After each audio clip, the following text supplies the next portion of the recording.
Olá, eu sou o Gustavo Campelo. Opa, eu sou o Dan e nós somos Animais.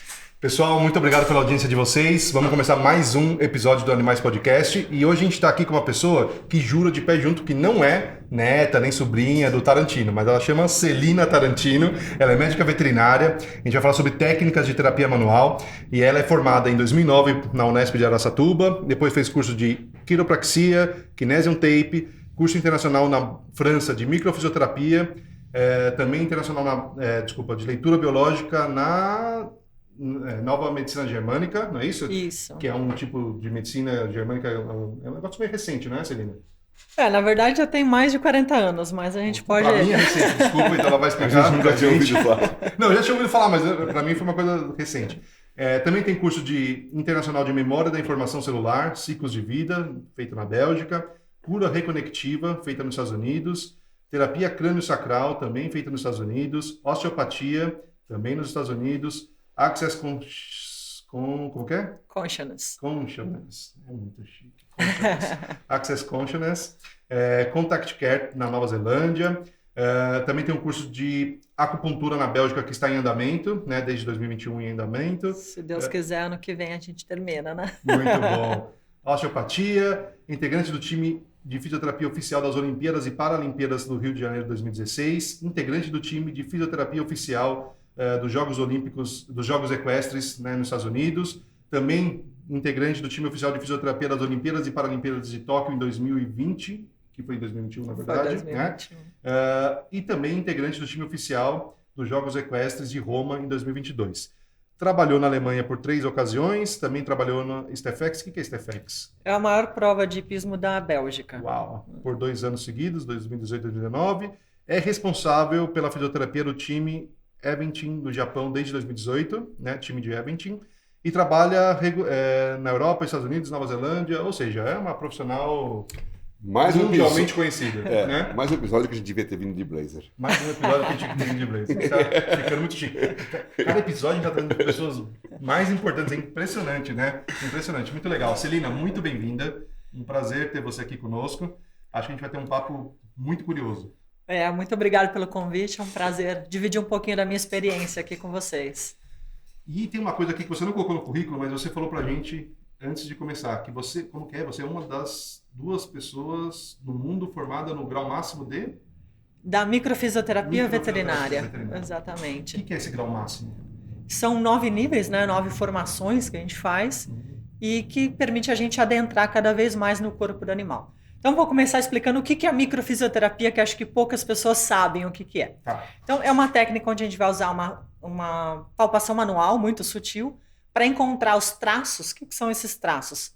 São partes de disfunções no corpo do animal causados por algum trauma. E esse trauma pode ser físico, químico, tóxico e até mesmo emocional, né? Então, através dessa entrada, onde a gente vai palpar ritmos biológicos no corpo, a gente descobre por onde foi a forma de entrada e o que isso vai causar de disfunção. Vocês sabem que a disfunção, se não tratada, vai virar um sintoma, né? E esse sintoma vai gerar ali o que a gente chama de doença, né, para o corpo do animal, que é a disfunção.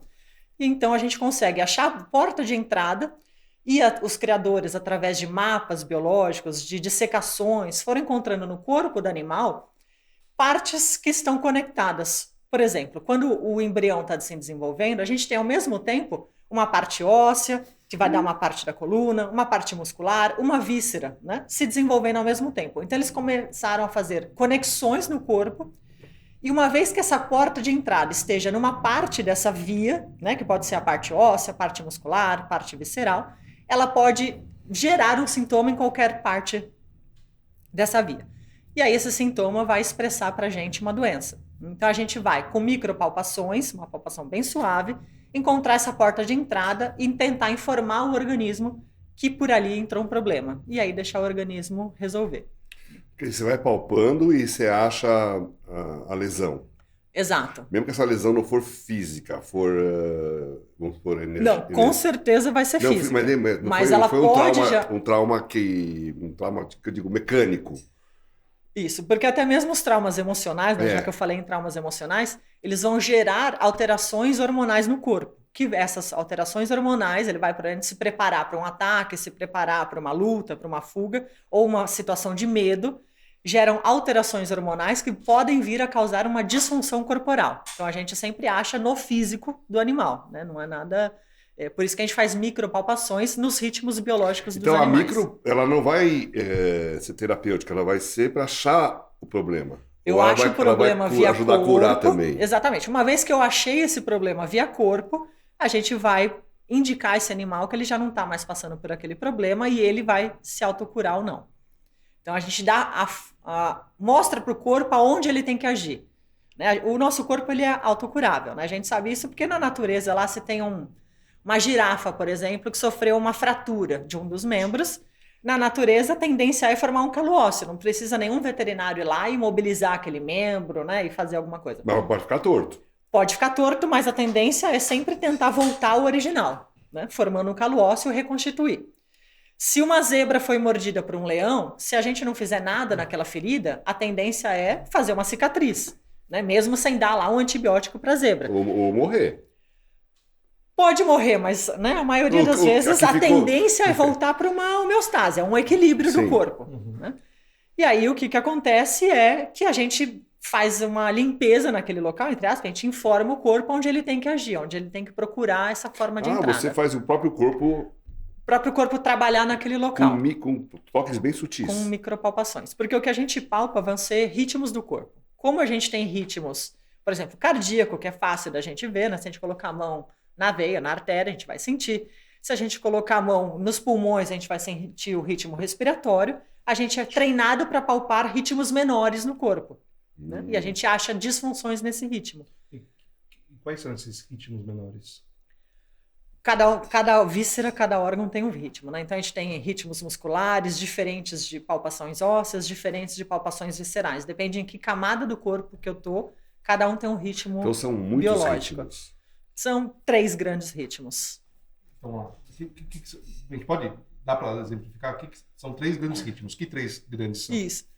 São ritmos que têm movimento, tudo tem movimento, até o líquor mesmo faz um movimento, né, no cérebro, isso gera movimento no corpo inteiro.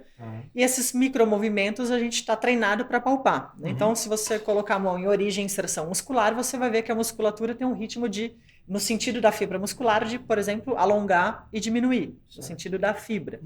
E a gente, se ele não estiver alongando e diminuindo, a gente sente uma disfunção no ritmo. E aí lá quer dizer que tem um trauma. A partir do momento que eu encontrei esse trauma, eu consigo sentir o ritmo, né? Porque eu sou treinada para isso. E aí a gente pode até tentar datar esse trauma. Por quê? Sim ou não, o ritmo se move ou o ritmo não se move. Né?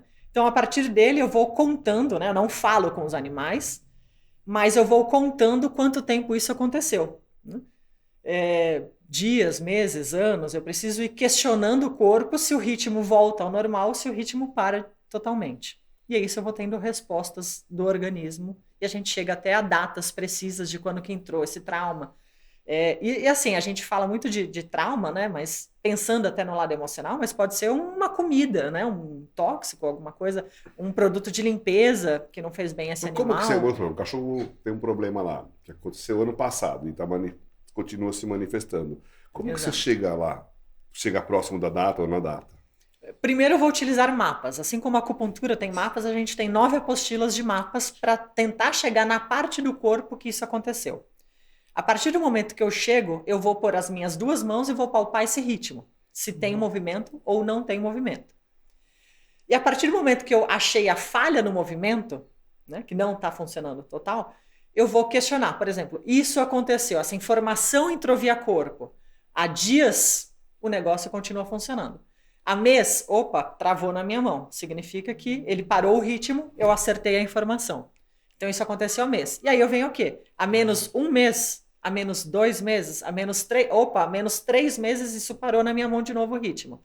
E aí eu vou a menos 3 meses e 1 dia, menos 3 meses e 2 dias, e tenho que ir palpando o ritmo. Não adianta eu adivinhar, não adianta eu jogar uma data para o universo, né? Eu não escuto o bichinho, né? Gostaria muito de falar que acho que ia encurtar caminho, mas...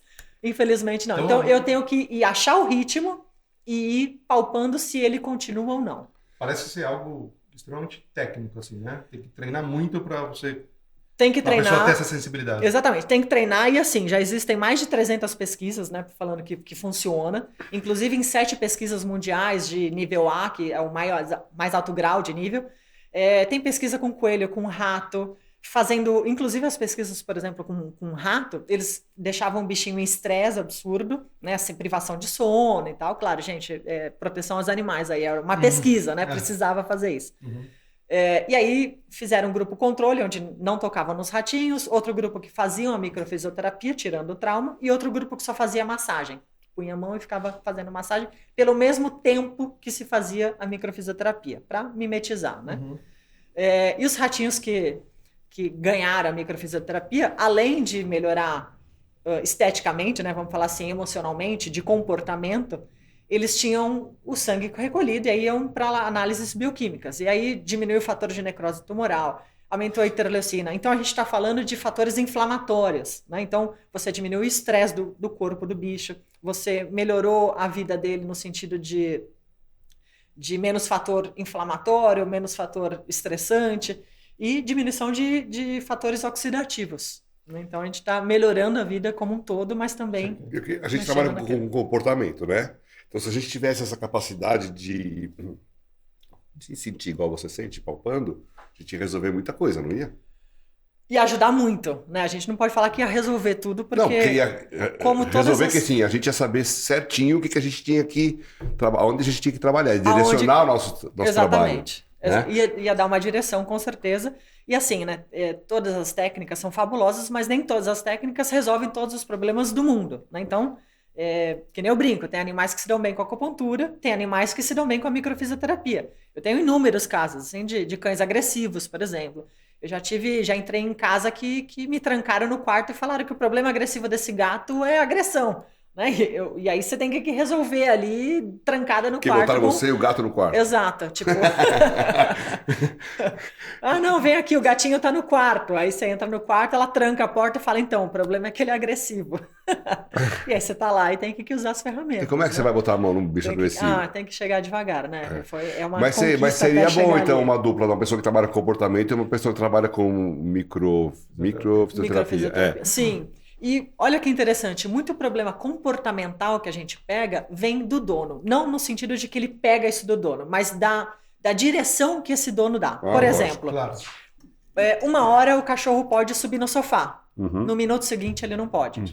Hoje não tem visita, ele pode dormir na minha cama. Hoje ele pode subir em mim, amanhã eu tô com uma roupa limpa, não pode. Exato. E esse pode, não pode, não existe na natureza. Né? Na natureza, o cachorro pode ou não. Né? Ou ele vai conquistar novos territórios e ele vai conquistar realmente, ou ele vai ser banido daquele lugar. Né? Não é que hoje ele pode pisar ali, amanhã ele não pode. Não, todo dia que ele pisar ali, vem o agressor e bate nele. Né? Então, muitos comportamentos que a gente vê são de limites, né, do dono. Né? E aí a gente vai pegar uma data, por exemplo, que o dono brigou com ele. E às vezes o dono fala assim, não, mas eu nem fui tão agressivo. Mas se você sempre permite, aquele dia que você não permite... Pegou pesado. Para ele é ruim. E pior ainda, tem vários donos na casa e cada um tem uma regra, né? Também. Cada pessoa da casa. Um deixa subir no sofá, outro na cama, outro não deixa. Aí chegou o pai, não, dá comida, outro não dá comida. O cachorro deve ficar louco. Exato. Também, né? Muito problema comportamental a gente pega assim, né? De falta de limites claros. Né, dar uma função para o animal, que é o que ele vive na natureza. Me diz uma coisa, a gente estava falando dos ritmos, bem interessante isso. Né, e aí, de repente, você começou a falar dos estudos, que era com rato, com coelho, com outros animais, né? Todos os animais, de todas as espécies, têm o mesmo ritmo, ou é por espécie, ou existem ritmos individuais. Então, um cachorro tem um ritmo diferente, natural, normal, do que um outro cachorro. A gente sente diferente de espécie conforme a frequência cardíaca. Tá. Tem alguns que tem um pouquinho mais acelerado o ritmo e outros menos. Mas assim, é um ritmo que vai ser biológico daquele animal. Uma vez que você achou, todas as vísceras vão ter aquele mesmo ritmo. Todas as musculaturas daquele animal vão ter o mesmo ritmo. Então você consegue perceber o que está com problema, o que está com trauma ali, né? Exato. E assim, não vai mudar, por exemplo, se eu acabei de fazer um exercício com o meu cão. Tá. Ele acabou de terminar uma pista de agility. Eu vou sentir o mesmo ritmo fisiológico do que se ele tivesse em descanso, por exemplo. Não é questão de batimento cardíaco. Não é questão de... Exato. Ele é influenciado, assim, os animais. Eu já atendi elefante, por exemplo. Se você atender um elefante, o ritmo é um pouco mais lento do que se atender um gato. por exemplo. Uhum. Mas dentro dessa espécie não vai mudar. E Tá. nem se ele fez exercício ou não fez. Vamos voltar um pouquinho no início da nossa conversa, que a gente tomou um rumo aqui falando da microfisioterapia, mas, na verdade, me corrija se eu estiver errado, tá? Microfisioterapia é uma das técnicas de terapia manual, correto? Isso, Tá. isso. E existem várias outras, né? A gente falou, então, da osteopatia, Quiropraxia, tudo isso são técnicas... acupuntura. Estou certo em falar? Tudo isso são tipos de técnicas de terapia manual? Isso. Tá, Todas então- elas promovendo o bem-estar, mas cada uma age de uma forma. Ótimo. Então, vamos lá. Vamos tentar explicar para o nosso público que está assistindo o que é exatamente uma técnica de terapia manual. O que é uma técnica de terapia Exato. manual? O que são técnicas de terapia manual? Quais são e qual a diferença de cada uma delas? É possível? São inúmeras, né? Inúmeras, Mas Tá bom, vai falar das vamos mais lá. comuns. Só para a gente tentar... As técnicas de terapia manual, o nome já diz, né? Vai usar a terapia manual, né? A mão, Tá bom. o contato da mão, para melhorar a condição de saúde do animal. Isso significa que não existem equipamentos. Exato, Por exemplo, na exato. fisioterapia tem, sei lá, o laser, Exato, a gente vai Não fazer vai uma ter os palpação equipamentos. manual com E uma as técnicas força manuais são mecânica. para diagnosticar e para tratar, né? Isso. Por exemplo, vamos pegar a quiropraxia, né, Certo. que hoje já é uma técnica bem difundida no Brasil. Uhum. Né? O que ela faz? A gente vai usar alavancas ósseas para ver a mobilidade articular e tudo que está ao redor. Por quê? Dentro de uma articulação, vamos falar que o nosso foco é a coluna vertebral, né? Mas a gente tem os apêndices também, que são os membros, tem as saídas nervosas. Então, a partir do momento que a gente coloca a mão para ver a mobilidade articular, a gente também está testando essa saída nervosa. Qual que é a informação que esse nervo está passando para o corpo e vice-versa? Qual a informação que esse sistema nervoso está recebendo? Né? Então, a gente, através da quiropraxia, a gente vai tratar as disfunções, principalmente de mobilidade, mas também da comunicação do corpo com o sistema nervoso. Tá? Então, serve muito para neuromusculoesqueléticas, né? Para as lesões ali de biomecânica, de locomotor, mas também a gente pode pegar uma disfunção visceral, porque essa víscera foi inervada de alguma forma errônea, né? Porque está uma via que não está passando uma boa comunicação para o sistema. Se a gente pegar, então, a osteopatia, também vai usar técnica manual, né? E a gente tem dentro da osteopatia uma variabilidade um pouco maior, porque a gente pode tanto mexer nessa parte articular de biomecânica, como a gente também pode mexer em vísceras. Porque a gente sabe que se uma víscera não está no lugar anatômico dela correto, por algum motivo, os ligamentos, a fáscia que o segura, né, teve uma aderência, né, não está movimentando correta, ela vai proporcionar uma disfunção para essa víscera. Então, a gente, através na terapia manual, a gente vai tentar retornar essa víscera ao seu lugar, né, de origem e fazer assim com que tenha um bom funcionamento. Né? E aí a gente vai partir para técnicas mais brandas, por exemplo, a terapia sutil biodinâmica. É uma terapia que eu desenvolvi em 2016 através de 2 cursos. Eu tinha feito um curso de osteopatia e tinha feito um outro curso que chama terapia crânio-sacral. Na osteopatia eu já expliquei, né, que a gente vai mexer em vísceras principalmente, e na terapia crânio-sacral a gente vai usar o ritmo cérebro craniano, né, então o ritmo que o líquor faz dentro do cérebro, para passar esse ritmo para a fáscia e sentir ele no corpo inteiro. E aí, o que eu fiz?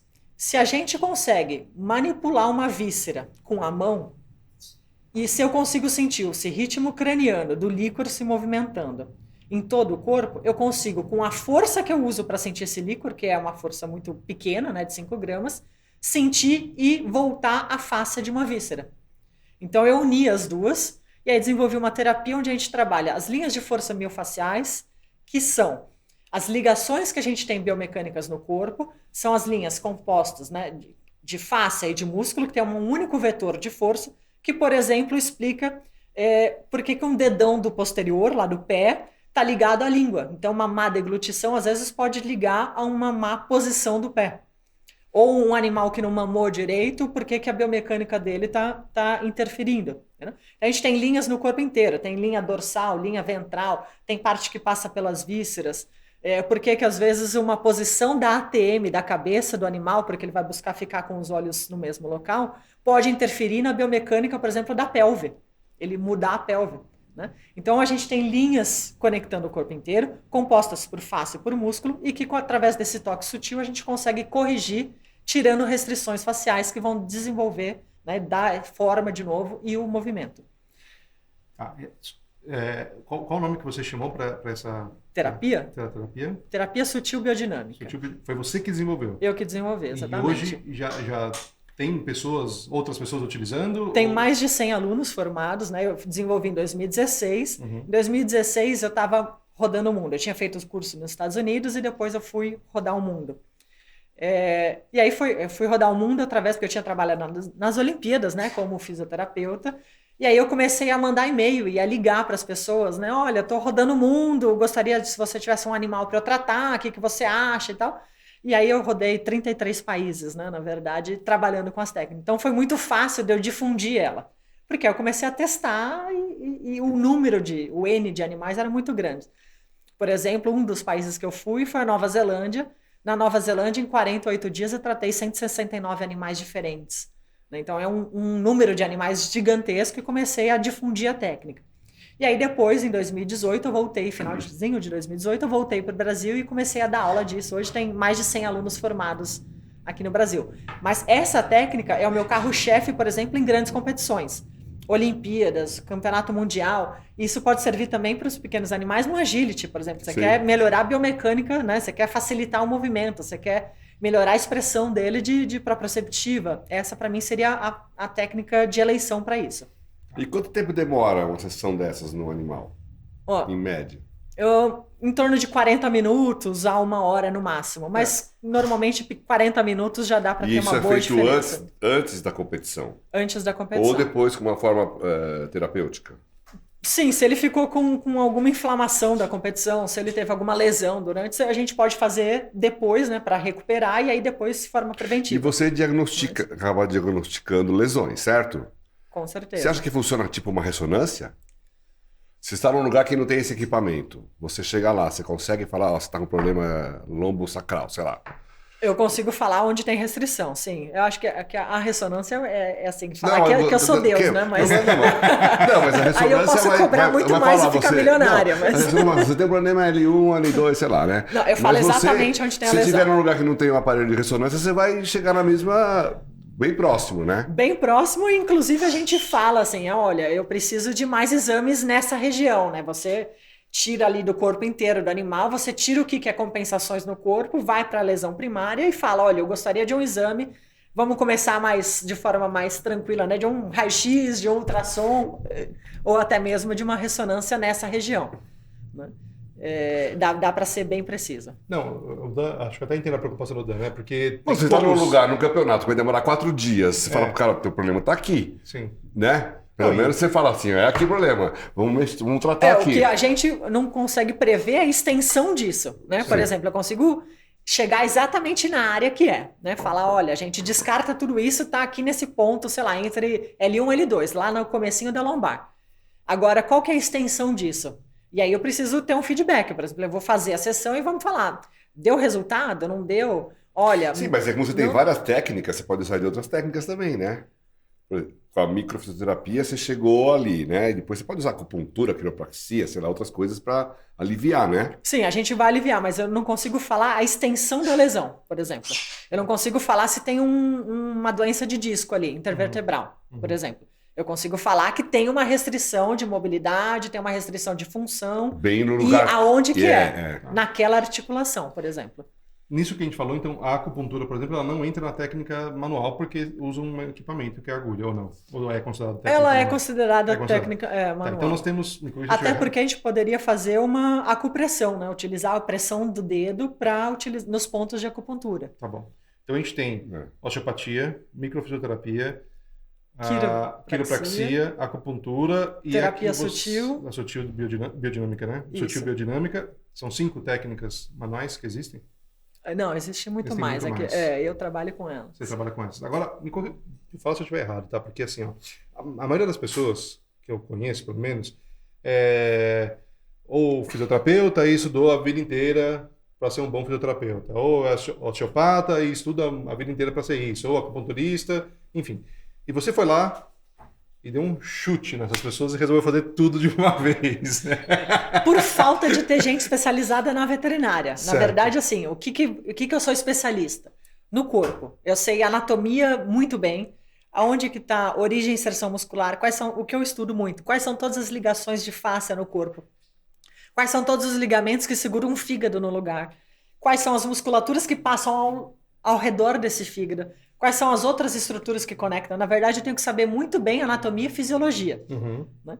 E aí, a partir disso, a parte manual é muito fácil para você ir adequando. Então, mas a minha pergunta é justamente essa. Como você tem todas, quando você chega num atendimento, como que você define se você vai por um caminho, por outro caminho? Como que você percebe? Duas Tudo bem, coisas. todo esse conhecimento, lógico, conta, né? Primeiro que eu cobro por hora. Certo. Por exemplo, eu não cobro por uma técnica. Então, eu tenho várias ferramentas. Porque você acaba usando várias, né? Exato, eu tenho várias ferramentas e naquele momento eu vou decidir o que eu vou usar. Mas eu faço uma avaliação biomecânica. Para mim, quem manda é isso, né? Ou, às vezes, além da biomecânica eu estou falando muito do animal de esporte, né? Mas pode ser, vamos falar veio um diagnóstico de uma doença no fígado, por exemplo. Né? Ou um animal que tem uma gastrite, né? E aí, dentro do que tem gastrite, eu posso testar a via motora, que está ali, a parte que inerva o fígado ou a parte gástrica do estômago. Eu posso testar as ligações faciais que existem ao redor. Então, eu começo dali. E depois eu vou expandindo, porque essa restrição no estômago pode gerar o que de disfunção no corpo do animal? Será que vai ficar só no estômago? Será que não leva um pâncreas junto? Será que não leva um baço junto? Será que a gente tem o rim do lado esquerdo que fica próximo? Um diafragma que está próximo? Então, eu venho daí construindo, eu parto de um norte. Então, ou eu faço uma primeira avaliação, né, de ver ali a biomecânica, de palpação, se o animal sentiu dor ou não em algum ponto, né? Se tem alguma parte com edema, com inflamação no corpo do animal, ou se ele já me traz um diagnóstico, porque muitas vezes o proprietário de pequenos animais, até ele chegar a mim, ele já passou num ortopedista, ele já passou num clínico geral, ele às vezes vem um pós-cirúrgico para eu, né, resolver algum problema. Então, normalmente ele já vem com algum pequeno diagnóstico. E tem pessoas que me chamam porque falam assim, você resolveu o problema de uma cachorrinha de uma amiga, eu queria que você desse uma olhada geral. E aí, nessa geral, eu vou fazer uma avaliação biomecânica e também vou para palpações de vísceras, de órgãos, né, usando técnicas mais globais, por exemplo, como a microfisioterapia, que ela me dá um norte se tem alguma víscera ou não. Você falou que tem 6 mil fisioterapeutas humanos que trabalham com a microfisioterapia. Por que a gente, por exemplo, nós, normais, que frequentamos fisioterapia, nunca tivemos essa indicação? 6 mil acho que ainda é pouco para o Brasil, né? Mas São Paulo deve ter bastante, Mas São Paulo tem muitos. Deve ter 1.000 em São Paulo, pelo menos. Primeiro que assim, são pessoas que cobram, tem um budget maior, cobram mais caro. Então, uma sessão de microfisioterapia humana, você vai ter ali um valor de entre 400 e 800 reais. Que mas normalmente... numa hora de dor, numa hora... Não. Eu já tive problemas de coluna grave, que eu ia num médico de medicina oriental, eu sempre fui onde me indicavam. Acho que nessa hora você paga 100, 200 dólares, tem esse valor aí para pagar isso. Sim, só que não está dentro de plano de saúde, por exemplo. Eu sei. Então, você vai num hospital pelo plano, a pessoa não vai te indicar a microfisioterapia. Sim, mas no meu caso, por exemplo, eu operei o joelho, eu zoei a coluna, então eu nunca fui pelo plano de saúde. Eu ia onde me indicavam, entendeu? E nunca me indicaram. Não é tão comum ainda, não é popular. Porque ia ser uma boa, né? O cara botar a mão em você e falar, teu problema tá aqui. Entendeu? Teu problema, né? Sim. E qual foi a correlação, né, que você teve? Por que você tem uma fragilidade nesse ponto do corpo? Se é primário, se é só uma compensação? Eu acho que... Então, isso vai se tornar mais popular. Com certeza. Eu espero que sim. As formações estão aí para isso. Essa terapia que você desenvolveu já foi testado com pessoas, com humanos em algum lugar ou não? Não. Na verdade, acabou ficando comigo na veterinária. Mas tem terapias parecidas que tratam humanos, né? Já tem fisioterapia veterinária, né? Pelo Conselho Regional de Medicina Veterinária, né? Sim. E não tem microfisioterapia. Não, mas eu já tratei o cachorro do vice-presidente, por exemplo. Ele não me chamou de antiético. Não, mas louco isso. Então, mas na verdade a microfisioterapia não entraria como uma especialidade da fisioterapia com certeza porque você só pode ser quem pode utilizar isso são médicos veterinários, né? Sim, mas então... aí que tá, mas precisa ser fisioterapeuta para fazer a microfisioterapia ou não? Não, precisa ser veterinário. Claro, mas é uma... Que seria o fisiatra, né? O fisiatra O fisiatra, humano, exatamente. De veterinária também, né? Sim, mas não seria. Então, a microfisioterapia ou a osteopatia é uma nova especialidade, não é uma subespecialidade dentro da fisioterapia. É porque a fisioterapia é um termo gigantesco, né? Que vai trazer saúde ao animal, ponto. Agora, dentro da fisioterapia, a gente tem a parte de aparelhos e a gente tem a parte de terapia manual. Uhum. Não, por exemplo, o Ricardo lá, que a gente conhece, que é amigo em comum, ele faz uma cirurgia de joelho. Certo. Eu operei de um amigo meu, uma canicorso lá, que estava hospedada comigo, e o Ricardo mandava fisioterapeuta lá. Ele nunca me falou de ouvir ele nunca indicou uma microfisioterapeuta. Por quê? Porque ainda não tem, ou porque ainda os doutores ainda não estão... Eu acho que por falta de conhecimento. Por falta Porque de ia conhecimento. ajudar. Com certeza ia ajudar. E na verdade, assim, você não vai fazer na fisioterapia, provavelmente ele indicou lá um número de sessão, ou ele deixou a fisioterapeuta avaliar. Já tem fisioterapeuta Você que não vai trabalha com ele. fazer 10 sessões, né, de microfisioterapia seguidas. Então, caberia à fisioterapeuta avaliar e ela te propor isso. Como ela pode te propor o uso de kinesiotape, como ela pode te propor o uso de laser, o campo magnético, junto com a terapia manual, como ela pode te propor uma liberação miofascial, que poderia ajudar muito nesse caso. Então, a gente tem 50 mil técnicas. Aí caberia ao fisioterapeuta E ao veterinário. e ao veterinário, né?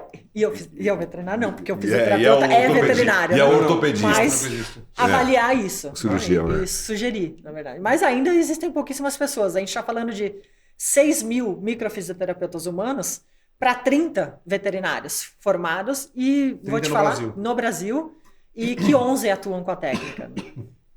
Porque, primeiro, é difícil entrar no mercado, depois que você para uma entra, pessoa um curso veterinária caro, se tornar um microfisioterapeuta, qual é o caminho que ele deve ter? fazer o curso.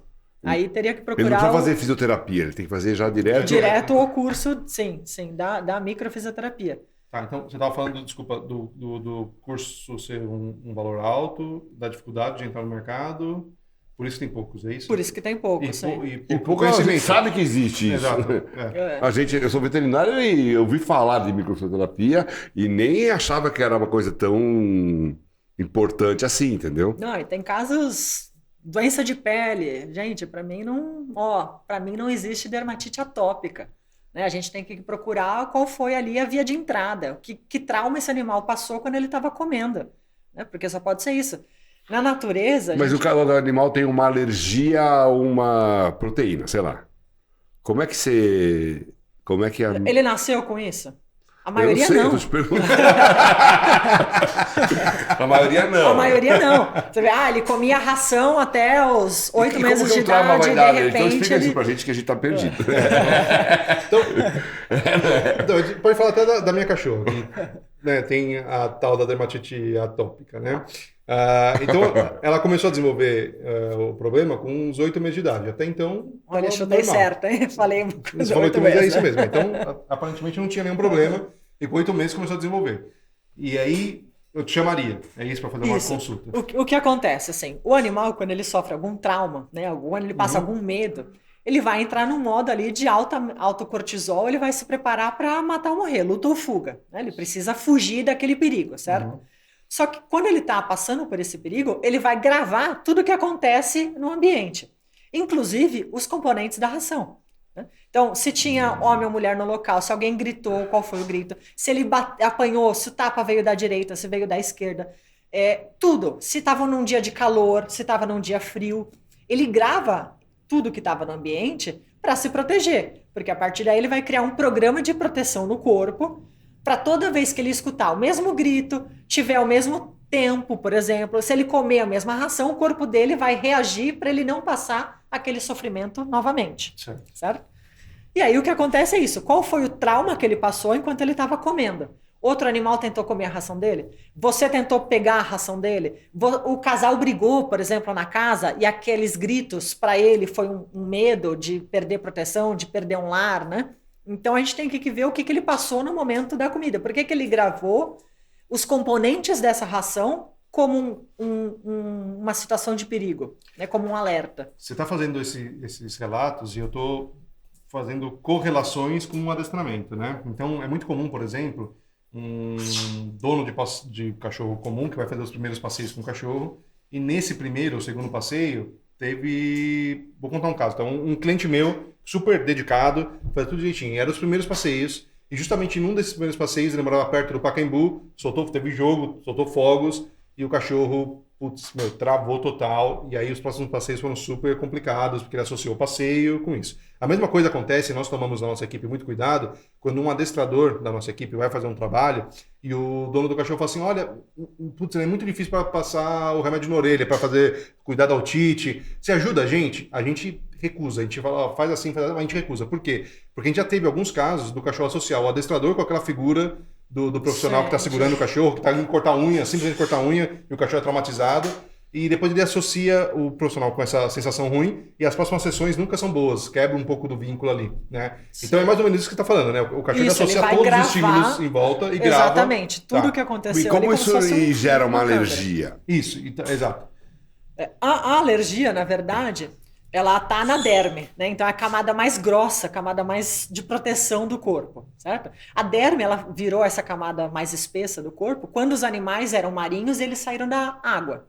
Vamos falar dos répteis, né, que tiveram que ter uma carapaça para proteger contra os raios solares, contra o rastejo no chão. E aí na derme é onde cria essa fragilidade. Então toda vez que a gente tiver um ataque à integridade, que ele lê isso como um ataque à integridade, uma perda de proteção, ele vai estereotipar na derme, por exemplo. Toda vez que ele tiver uma ulceração na parte mais superficial, que a gente está falando da epiderme aí, é uma outra camada embrionária, então vem de um outro tecido no desenvolvimento do corpo do animal, e para a gente significa outro conflito, que aí é a separação. Muitas vezes a gente tem esses dois conflitos juntos.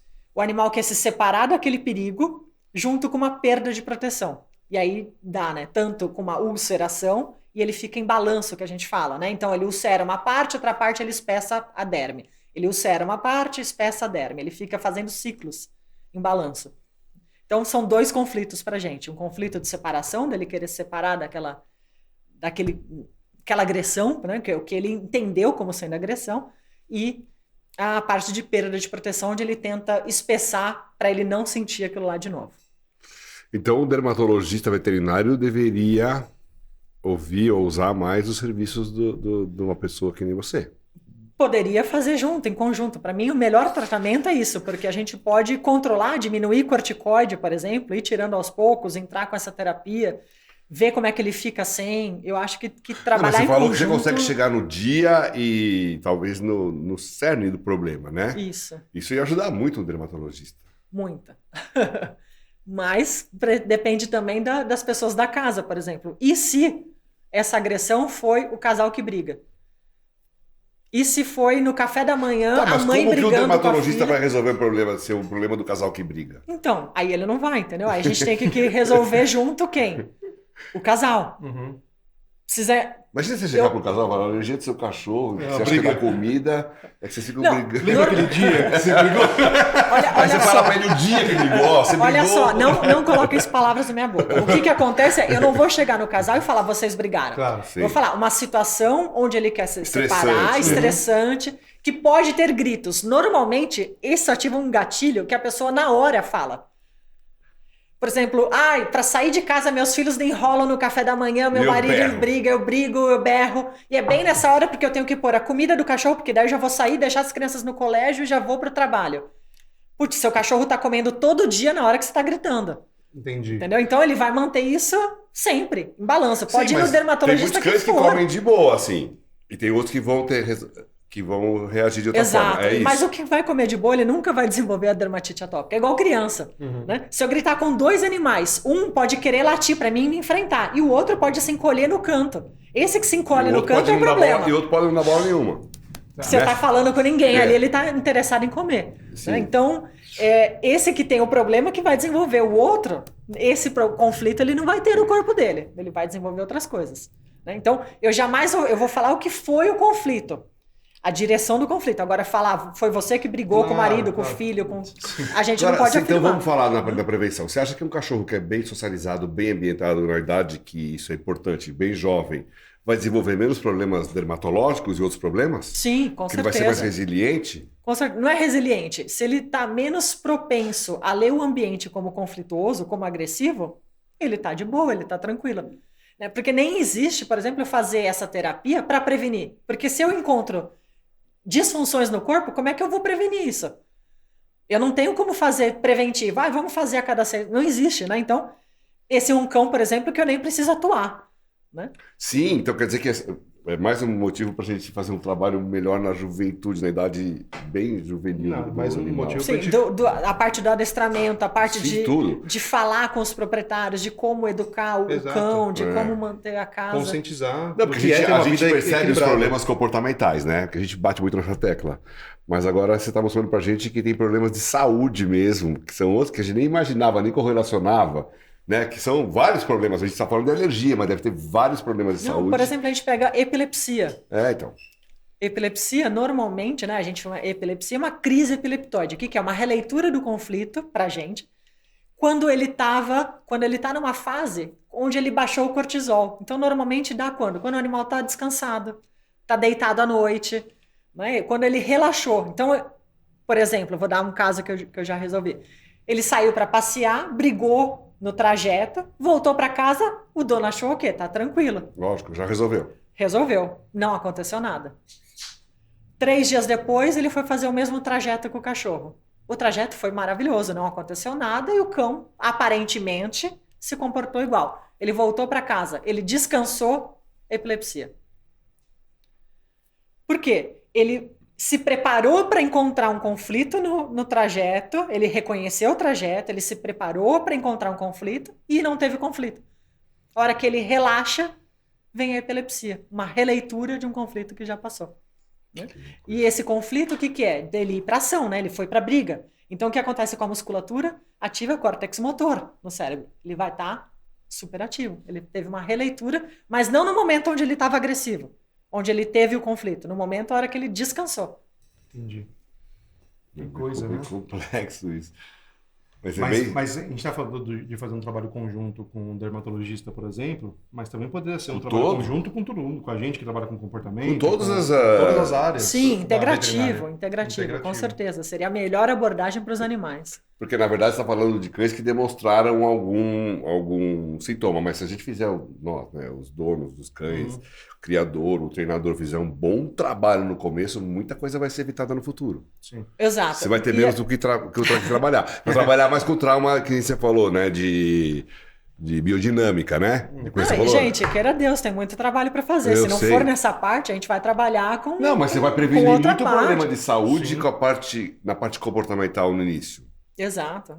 E a gente tem que lembrar que os cães normalmente já sofrem um primeiro trauma, que é a separação da mãe, né? Na natureza, ele não é separado novinho. Ele vai crescendo ali com a matilha, né? E até que ele vai ser expulso, ou que ele vai ter que lutar para ter um local dele próprio, ou ele vai ficar por um outro viés, com uma outra função na matilha. Tem gente que está separando com um mês, né? No caso dos cachorros. 30 dias. Né? É complicado o criador ficar com os cachorros muito tempo, porque depois as pessoas não querem, porque já está grande. Mas você tem que ficar até uma idade mínima necessária. Exato, mas né? aí o que acontece? Pra gente, o animal já vem com um pré-programante. Ele já vem com uma fragilidade. Então todos os cães, teoricamente, porque hoje em dia mesmo os vira-lata e os de raça são separados, com 2 meses, 3 meses no máximo. A grande maioria. Lembra que são todos os cães que se importaram. Nem todos os cães se importam dessa separação. Sim. Todos os cães que sofreram. E tem alguma maneira da gente que trabalha com isso abreviar esse sofrimento dos que possivelmente sofreriam? Tentar integrar e deixar sempre na casa alguma coisa que ele tenha uma referência, né? Para ele não sofrer, por exemplo, uma segunda separação. Sei lá, os donos vão viajar, acontece alguma coisa com o cão. Bom, nos últimos anos a gente teve um aumento, até né, pelas doenças que surgiram novas aí no mundo, então a gente teve um aumento muito grande do que já era grande, que é a síndrome de ansiedade de separação. Aquele cachorro que não tolera mesmo ficar sozinho em casa, na presença dos donos é tranquilo e na ausência ele destrói tudo, uiva, come cocô, se lambe demais, corre atrás do rabo, enfim. Teve já algum caso desse tipo de ansiedade de separação, aquele cachorro que não consegue ficar sozinho, que acabou, você fez o atendimento e você pode contar um pouquinho pra gente se é que teve? Tem eu sou chamado muito para lambedura, tá? Cães que estão compulsivamente ali se lambendo, se automutilando. Isso é coisa muito legal de tratar. Claro que a maioria não é numa única sessão, né? A gente vai fazendo acompanhamento ali, 3 sessões, depois a gente começa a espaçar e ver. Mas tem que achar essa dependência, né? Onde que tá? Porque, na verdade, eles estão tentando mostrar, chamar a atenção do dono para falar, olha a atenção, né? Olha para mim, eu tô aqui. Mas e quando os donos têm que sair para trabalhar? Tem que sair. Não. Então, porque é nessa hora que acontece. Tem atenção até demais. Eu acho que esse que é o problema, entendeu? Mas, assim, depende também muito, aí vou entrar na área de vocês, né? Sim. Do comportamento que o proprietário tem com ele quando está no momento junto, né? Sim, de não sim. dar limite, Sim, de não deixar o dar cachorro atenção, sozinho, de ficar grudado demais. Se privar, às vezes, né? Eu conheço pessoas que não saem de casa, sim. só sai se levar o cachorro junto. Que no restaurante só Tem pode ir gente que se nem tiver namora, uma que não parte passeia, que não externa. viaja, porque o cachorro vai interferir. Exato. E aí, realmente, né, tem aí eu indico também um microfisioterapeuta pro dono. Né? Tratamento em conjunto. Mas você vai na casa da pessoa, você sabe que a pessoa é muito grudada. Você tem que trabalhar ela, né? Você não vai conseguir resolver o problema do cachorro se não trabalhar essa relação. Então, eu aconselho ela, né? Eu tento trabalhar o cachorro primeiro, né? E aí, se não, eu indico ela para algum profissional humano que vá tratar o humano. E até mesmo um adestrador, porque às vezes essa dependência, fala não, e o adestrador chegar, olha, tá tudo bem colocar um limite, tá tudo bem, alguém que vai dar segurança para ela fazer, né, dar esse passo. Hoje em dia as pessoas... É super importante. As pessoas são meio complicadas com o tal do limite, né? Então, eu até esses dias eu fui atendendo uma casa... A gente fala bastante de limite aqui, e tem gente que acha que a gente é... rude demais com os cachorros, com essa história do limite. Eu falo, mas a gente cria filho assim, com limite, por que ele não pode criar bicho assim, né? E tem gente que fala que não tem que ter limite. Aí a gente fica nessa discussão. Mas o limite, assim, eu acho que beira até o não saudável, né? Esses dias eu fui atender numa casa, um cachorrinho, e eu cheguei lá, o cachorro latindo, e a proprietária falou assim, tem que sentar no chão e esperar ele parar de latir. Se ficar 12 horas latindo, você fica 12 horas... Eu fiquei quase 1 hora. E aí, esperar ele parar? Pra esperar parar de latir. E aí eu falei assim, pega ele. E a proprietária falou assim, não dá pra pegar. Que raça que era? Um Lulu da Pomerânia. Eu achei que era um Rottweiler. Não. E aí eu fui tentar pegar e assim, tentou me morder. Lógico. E aí 1 hora, assim, depois de quase 1 hora, eu falei, olha, ou a gente, né, eu tenho tempo, a gente vai ter que marcar uma outra sessão. Então... E aí a gente conseguiu pegar realmente. Eu falei, vamos tirar do chão, porque no chão é um ambiente onde ele conhece. Vamos colocar em cima da mesa. Porque já limita o espaço, já limita a mobilidade, e comecei a fazer ali a minha sessão. E durante a minha sessão, estava super relaxado, super tranquilo, e eu fui vindo para frente, passei a mão no cervical, onde tinha uma restrição, e aí o cachorrinho tentou me morder. E eu simplesmente só segurei o cachorro. Pra, assim, me morder também não. Por segurança. O dono já regalou o olho, ficou uma tensão assim. Eu continuei minha sessão, lidei com aquilo, do tipo, só pus limite, gente, eu não precisei fazer nada. Sim, mas é um limite. Foi só eu segurei mais firme para não me morder. Ponto. A partir dali, foi uma delícia a sessão, porque o cachorro acho que se sentiu assim, um pouco mais seguro, ele relaxou, dormiu. Pus o cachorrinho no chão, eu pus, porque a proprietária não teve coragem de tirar ele de cima dela. Eu pus no chão, o cachorrinho começou a me trazer brinquedos. Né? E aí veio a frase, né? Nossa, nunca fez isso com ninguém. Então, assim, era simplesmente colocar um pequeno limite para o animal. É claro que ele tinha uma cervicalgia, né? Era uma coisa física, nem fui para a parte comportamental ali. Eu identifiquei a hora que eu cheguei na casa, porque esse não foi o relatado. Mas foi uma coisa tão simples e banal, assim, que foi até meio que instintivo, que na hora o cachorrinho depois virou meu amigo, do tipo, olha, eu confio em você, tipo, eu não agredi, não fiz nada. Mas ele poderia não ter tido nada, né? Você poderia ter palpado ele e não achado nada, poderia ter sido só uma situação comportamental também, né? Poderia, que eu já fui chamada para isso, né? Por uma cervicalgia. Assim, que já tinha diagnosticado. Exatamente, física, né? A parte emocional eu vi a hora que eu cheguei na casa, né? Então foi assim, diferente, e aí claro, eu já entrei com tratamento ali para microfisioterapia.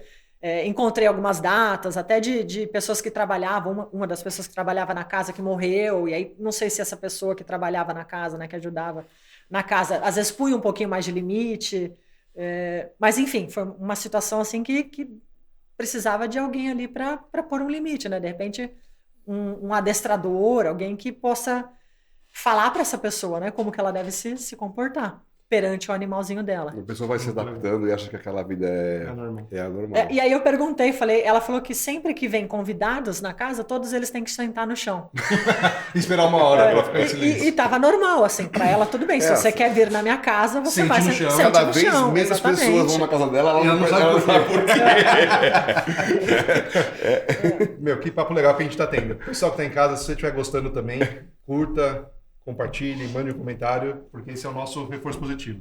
Celina, eu acho que eu estou tendo várias ideias aqui que quando a gente acabar eu vou conversar contigo. Mas uma coisa que eu queria te perguntar no programa é o seguinte. Você já teve algum caso...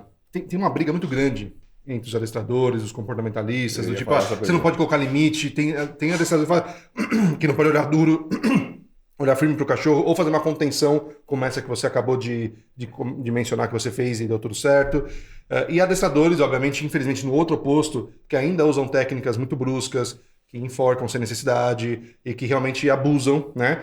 E existem o que eu acho que eu faço parte, que sabe exatamente lidar, sabe colocar pressão quando precisa, como você fez para imobilizar, e sabe ser leve na maneira de ensinar os cachorros, né? Que é muito mais positivo do que dando bronca, mas que tem que colocar limite quando precisa, né? Bom, e nessas brigas todas que acontecem, muitas pessoas, muitos profissionais de adestramento condenam ferramentas como, por exemplo, um enforcador, né? Não sei se você está familiarizada, ou a guia unificada, que é um enforcador, ou né? coleira mesmo, ou coleira de pescoço, coleira peitoral, não importa, Isso, coleira ferramentas. Isso, exato. Aí eu queria saber o seguinte, se você já teve alguns casos em que fazendo essas terapias manuais, seja qualquer uma delas que a gente mencionou, você chegou na conclusão de que o que tinha de errado era o treinamento errado ou um trauma, errada. Uma ferramenta que foi causada pelo tipo de adestramento que era feito. Eu já peguei.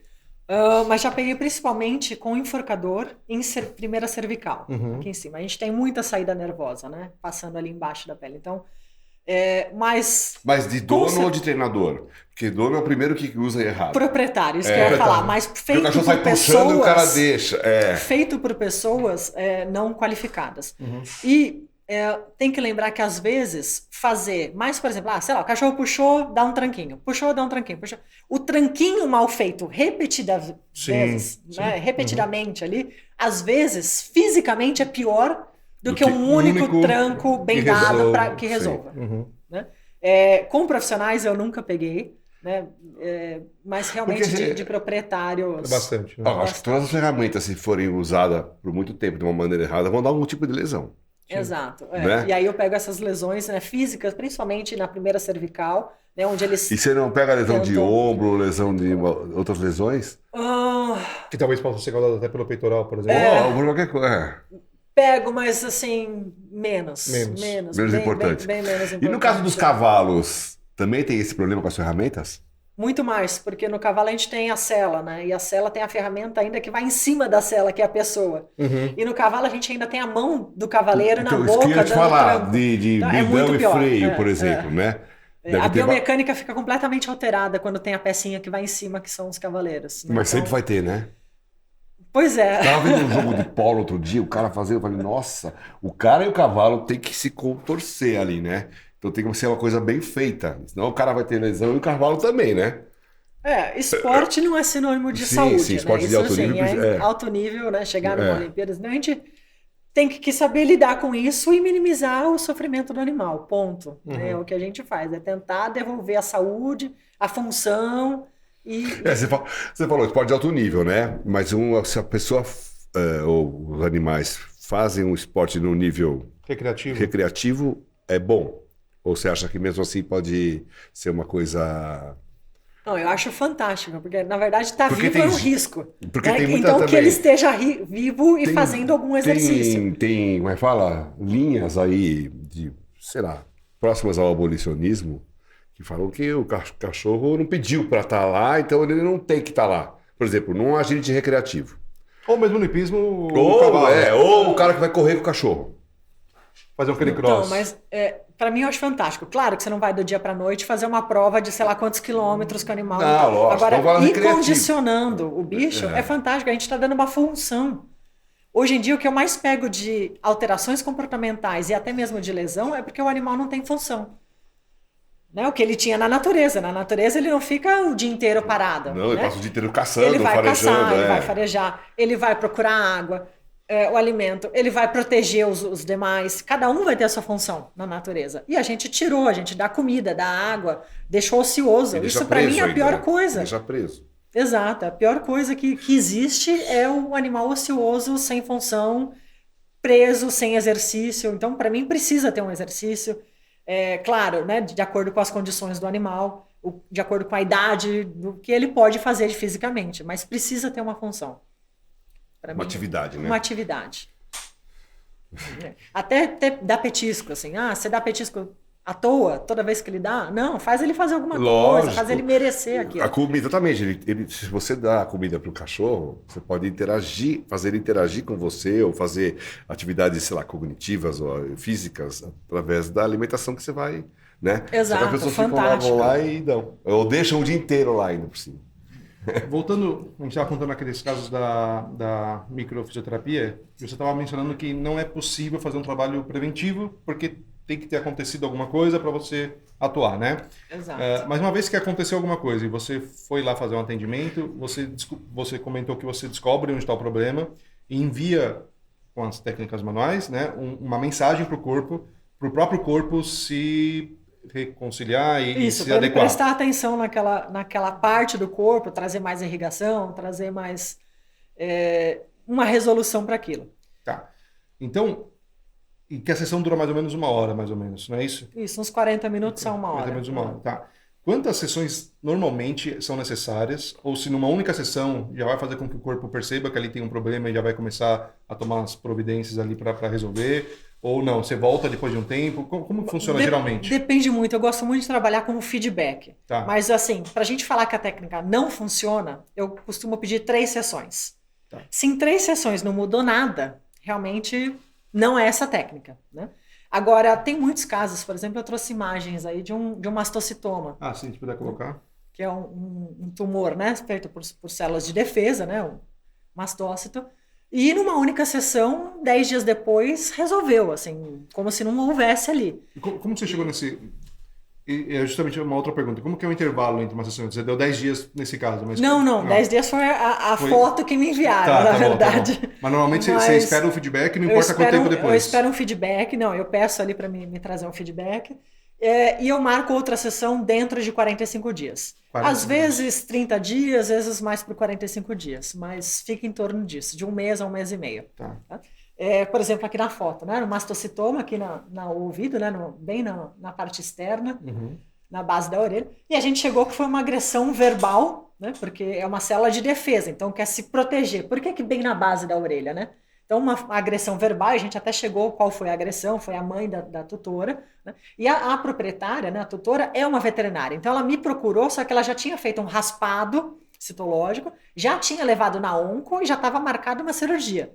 Mas ela falou, Celina, eu lembrei de você e eu vou te levar. E aí eu falei assim, então, já que você trouxe, vamos esperar pelo menos um intervalo até da segunda sessão, né? Já que você levantou essa questão. E com 10 dias depois, ela me mandou a foto... mudei, zerada. E era uma veterinária, né? Não pode falar. E normalmente que... qual que seria o procedimento? Uma cirurgia? Uma cirurgia para retirada. Tanto que a oncologista veterinária, na época, falou: mastocitoma pode ter esse comportamento, pode sumir do nada e depois vai voltar. 4 anos depois, foi o tempo que acompanhei essa cachorrinha, nunca voltou. Disso daí ela não morreu, entendeu? Então... Mas se fosse uma coisa maligna, você também poderia agir de uma maneira...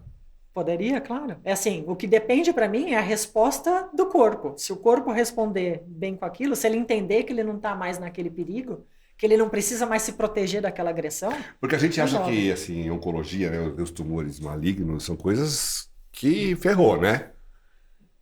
Não tem solução. Que é uma questão de tempo. Normalmente, assim, eu sou muito suspeita, porque eu conheci a microfisioterapia assim, né? Eu tive, com 25 anos de idade, eu tive câncer de mama, pulmão, linfonodo, fiz químio, rádio, caiu o cabelo, geral, 9 meses de químio, 35 sessões de rádio, 2 anos depois voltou na mama. E aí que eu falei que eu não ia mais fazer químio e conheci técnicas alternativas e uma delas foi a microfisioterapia. Não voltei no médico até hoje, acho que eu tô bem, né? Tenho 41 já. Então...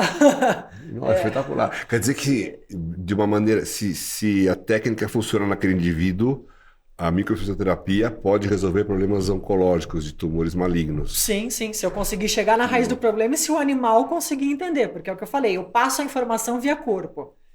Ele decide se ele vai se curar ou não. Ele decide se ele vai funcionar, então, se ele vai eliminar aí que eu não entendo. você falou que tem 6 mil microfisioterapeutas humanos. E por que você não... Eu nunca vi que uma pessoa estava com tumor, passou na mão de um microfisioterapeuta. Ouviu agora? Porque não frequenta o meu meio, na verdade. Porque tem muita gente passando. Porque tem muita gente, né? Todos esses 6 mil vivem disso, né? Hoje em dia o consultório é só de microfisioterapia atendendo pessoas... Com doenças incuráveis, teoricamente. Às vezes sim, às vezes não. Às vezes é só uma parte glandular de um hormônio, às vezes são câncer, sensacional. tumores. Mas foi o que eu falei, né? A técnica é fantástica, mas não resolve para todo mundo. Como acupuntura, como massagem. Tem gente que gosta de colocar Não, muita mas gente que ninguém não vai gosta. resolver um tumor com massagem, né? Agora... Mas ozônio, por exemplo. Tem sim. gente que se dá bem, tem gente que não se dá bem. Tem gente que acha que ozônio resolve tudo e tem gente que acha que não resolve nada. Vamos colocar assim, tem muitas terapias que E tem uma podem explicação ajudar. do porquê alguns tipos de organismo não reagem bem ou não reagem? Não se dão bem com a técnica, né? Mas o porquê que não reagem é muito amplo. E tem reações... Não, vai. Eu vou Reações interromper. ruins. Então, em vez de ter um efeito positivo, existem algumas situações em que pode dar um efeito piorou o problema? É que o negativo, para mim, é diferente. Por exemplo, pode ulcerar um tumor. Isso, visto na veterinária, poderia ser uma coisa negativa. Nossa, estava fechado o tumor e de repente ulcerou. Mas pode ser o início da cura, por exemplo. Pode ser uma resposta Uma resposta do boa. organismo ao final da cura. Esses dias eu atendi um cachorrinho que estava com mucocele, né? Que estava com um muco ali, com lama na vesícula, né? Falando um linguajar bem. Com lama na vesícula. Eu acabei a sessão, fui atender, eu já tinha tratado ele de um problema do fígado, eu acabei a sessão, saí 15 minutos depois, tocou meu telefone. Ele vomitou só bile. Isso é ruim? Falei, calma, vamos ver se ele vai vomitar de novo. Né? Então, para mim não foi ruim. Para mim foi, puxa vida, meu tratamento agiu Tá limpando, onde precisava de ir. Que louco. E depois ele não vomitou mais, tá super assim, estabilizado, tá fazendo o controle de ultrassom, até vai repetir agora para ver se mudou alguma coisa ou não. Mas para mim foi uma resposta super positiva. Eu falei, caramba, via corpo, via pele, mexendo a 5 gramas de pressão, eu consegui provocar isso. E foi bom você ter tocado de novo nesse ponto dos 5 gramas, que eu não entendi exatamente. Você falou do líquor, que era 5 gramas, não é isso? E agora você falou de novo 5 gramas. O que Não, é a isso? força do A toque. força do toque é 5 gramas, é isso? Eu falo 5 Entendi. gramas, assim, os 5 gramas é fictício, né? Só para vocês terem ideia da pressão. Da pressão que se leve. põe. Do toque Ah, leve. entendi. Deixa eu fazer uma pergunta que não tem muito a ver, mas tem um pouco a ver, mas não tem. Tem gente que fala que não tem cura do câncer hoje porque a medicina e a farmácia lucram com isso. Você acha que tem alguma lógica nisso? Para mim, total. Vou ser Tá crucificada aqui. Não, mas muita gente não. fala. Porque é impressionante, né? O ser humano não bate bem na bola, meu. Não, é muito louco. Deu uma indústria- A gente está num mundo dinheirista, né? Um mundo que a economia Tá, gira é. acima de tudo. E tem, sim, terapias alternativas. Agora, o que eu não falo é assim, eu jamais falaria, tira o remédio, corta totalmente. Não, vamos trabalhar integrativo, vamos ver o que a gente pode fazer em conjunto.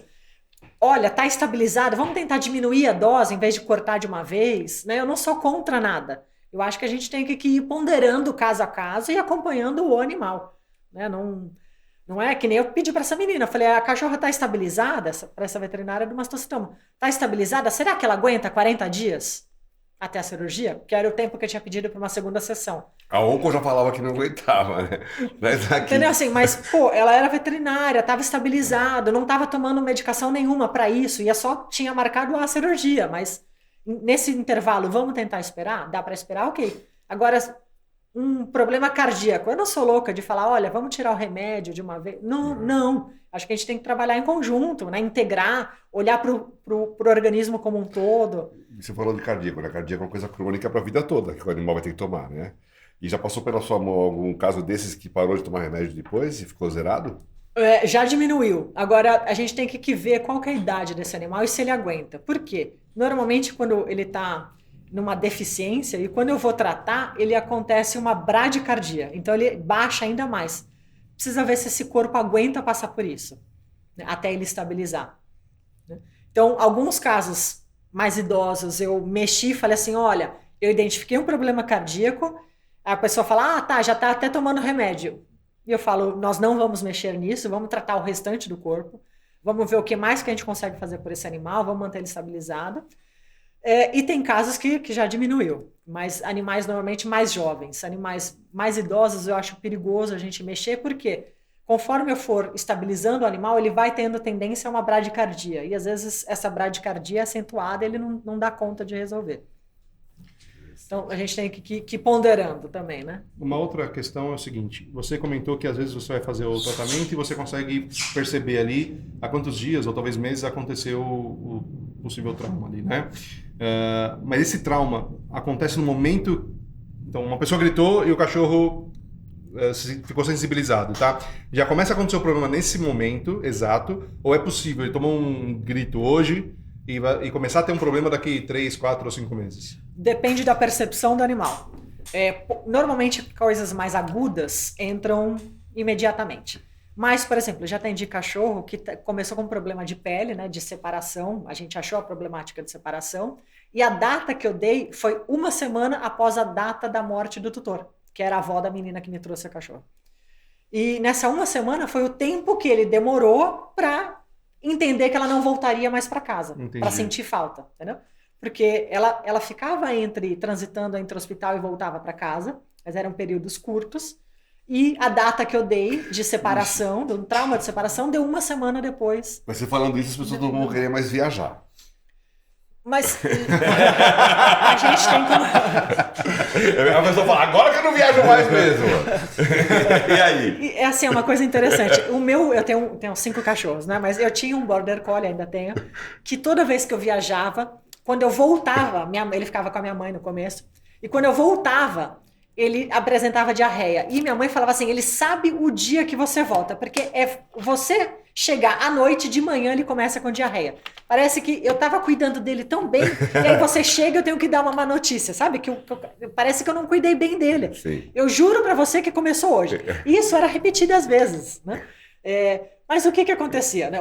O cachorro sente, né, que a gente está voltando, eles têm alguma percepção de alguma forma, né? E, na verdade, a casa se organiza para que eu volte. Sim. Né? Então, o jeito que minha mãe já preparava a malinha dele para eu passar lá e pegar ele e voltar para minha casa, ele percebia alguma coisa diferente. E aí, esse intestino, né, essa parte de diarreia, para ele era o quê? Era uma sujeira, né, uma agressão que para ele entende como uma sujeira, que ele tá pondo pra fora. Que agora eu vou ficar literalmente essa merda que eu tô pondo pra fora. Quando eu volto, é quando ele pôs a merda pra fora. Porque quando ele tava no conflito ativo de estar longe de mim, ele tá ótimo. Eu chego em casa, ele apresenta o problema. Ufa, agora eu posso eliminar essa merda, essa sujeira que você fez comigo de me deixar aqui. Então, é interessante isso, porque, por exemplo, eu tenho alguns cachorros que moram comigo. Eu saio direto e saio por minutos ou por dias e eu não percebo diferenças. E não são todos os animais. Né? Eu falei, eu tenho aí 5 animais. Justamente essa primeira infância, a gente fazer uma boa sociabilização, então um bom treinamento e ter um relacionamento equilibrado, talvez. Exato. Suave, e aí, né? O que né? aconteceu? Eu tratei esse animal, né, o meu animal, e às vezes ele tinha diarreia, assim, de 15 dias, e o pessoal, pelo amor de Deus, é uma giardia, né, giardíase, trata esse animal. Eu falava, gente, eu tô hidratando ele, tô acompanhando, eu sou veterinária, né, ele não tá sem suporte, tô aqui cuidando dele. E eu tratei ele 3 vezes, na 4ª vez eu pude viajar, e hoje eu viajo, volto, nunca mais ele teve nada. Uhum.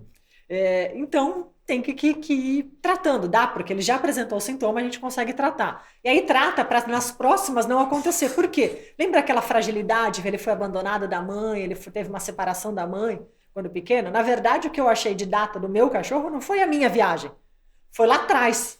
O que eu fiz, ele só teve uma releitura do problema. Então, esses cachorros que têm esse problema podem estar ligados a isso. Exatamente. É uma separação lá atrás. Agora, não são todos os animais que sofrem. Então, quantos por cento, mais ou menos, você acha que acontece desses problemas de diarreia ou de ansiedade de separação que está ligado à separação da mãe? É muito? É pouco?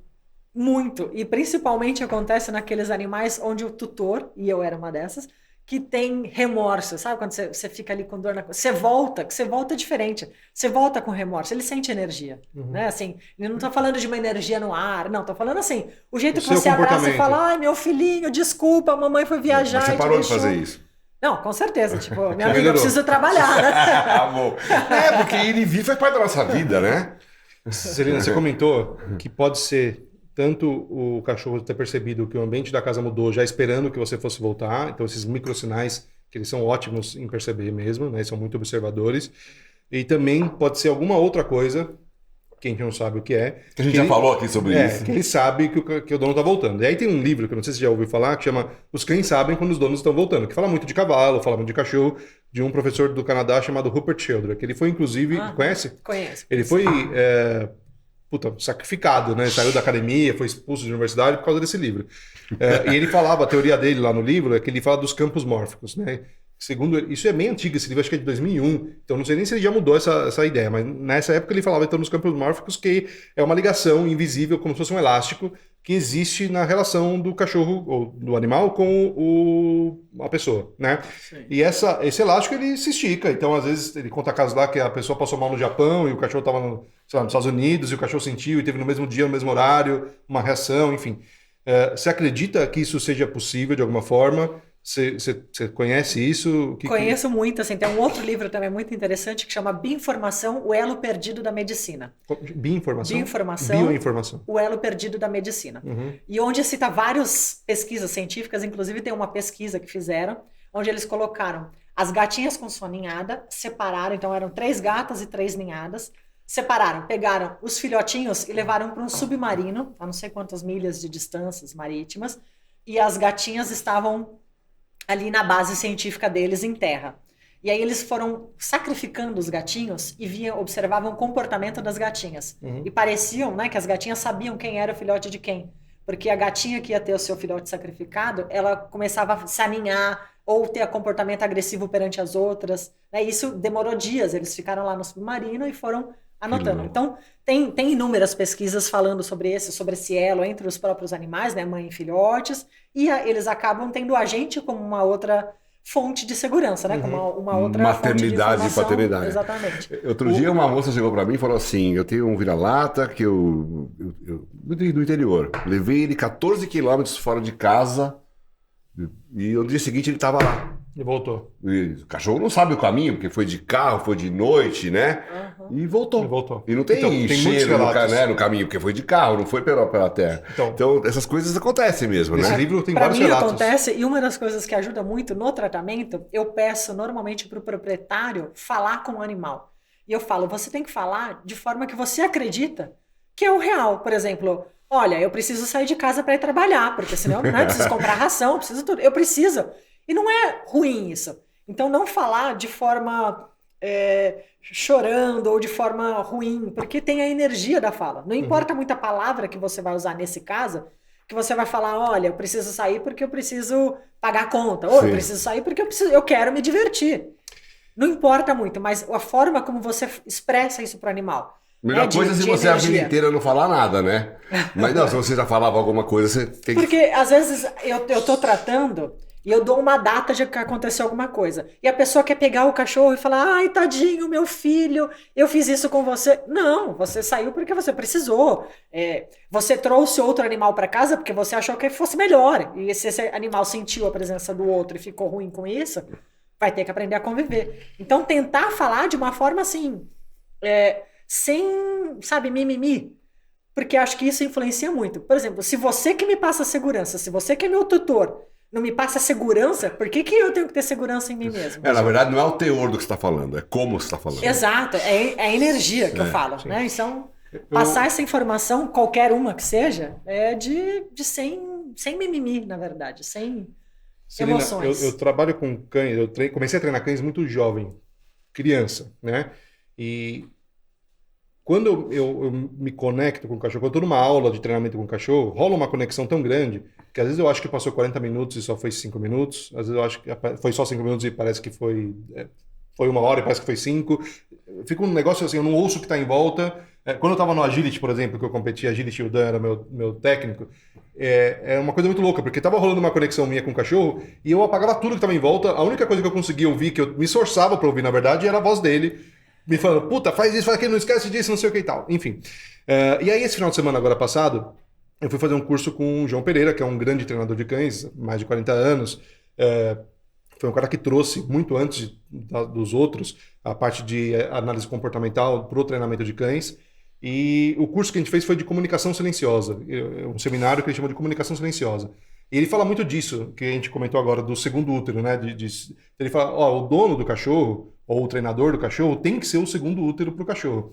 E ele falava justamente dessa comunicação que acontece entre os animais, que ninguém sabe explicar direito. Então, por exemplo, por que a zebra sai fugindo quando o leão se aproxima, e às vezes só uma percebeu, enfim. E ele estava comentando bastante essa questão do sentir as vísceras. Só que ele é um cara que ele tem uma forma de se expressar, ele não tem uma formação, ele sabe muito a técnica, você vê que ele entende, ele tem realmente uma sensibilidade diferente, mas ele não sabe muito bem explicar isso em palavras, né? Então, nós que fazemos ali o seminário, precisamos ficar decifrando. Você acha que tem um pouco a ver com isso que você faz, de sentir o animal, ou não? É outra coisa que não tem nada a ver? Eu tô tentando fazer uma correlação. Eu sei, assim, pra mim tem a ver por quê? Porque toda vez que eu tô numa terapia, eu tô ali no momento presente. Né? E o presente, meu maior presente é dar minha atenção pro animal e eu deixo que ele se expresse. Né? Então, muitas vezes eu tô ali trabalhando com ele e ele se vira e minha mão acaba ficando numa parte do corpo do animal. Você fala, por que minha mão veio parar aqui? Aí eu começo a investigar. Será que tem alguma coisa ali? Será que isso quer me dizer alguma coisa? Né?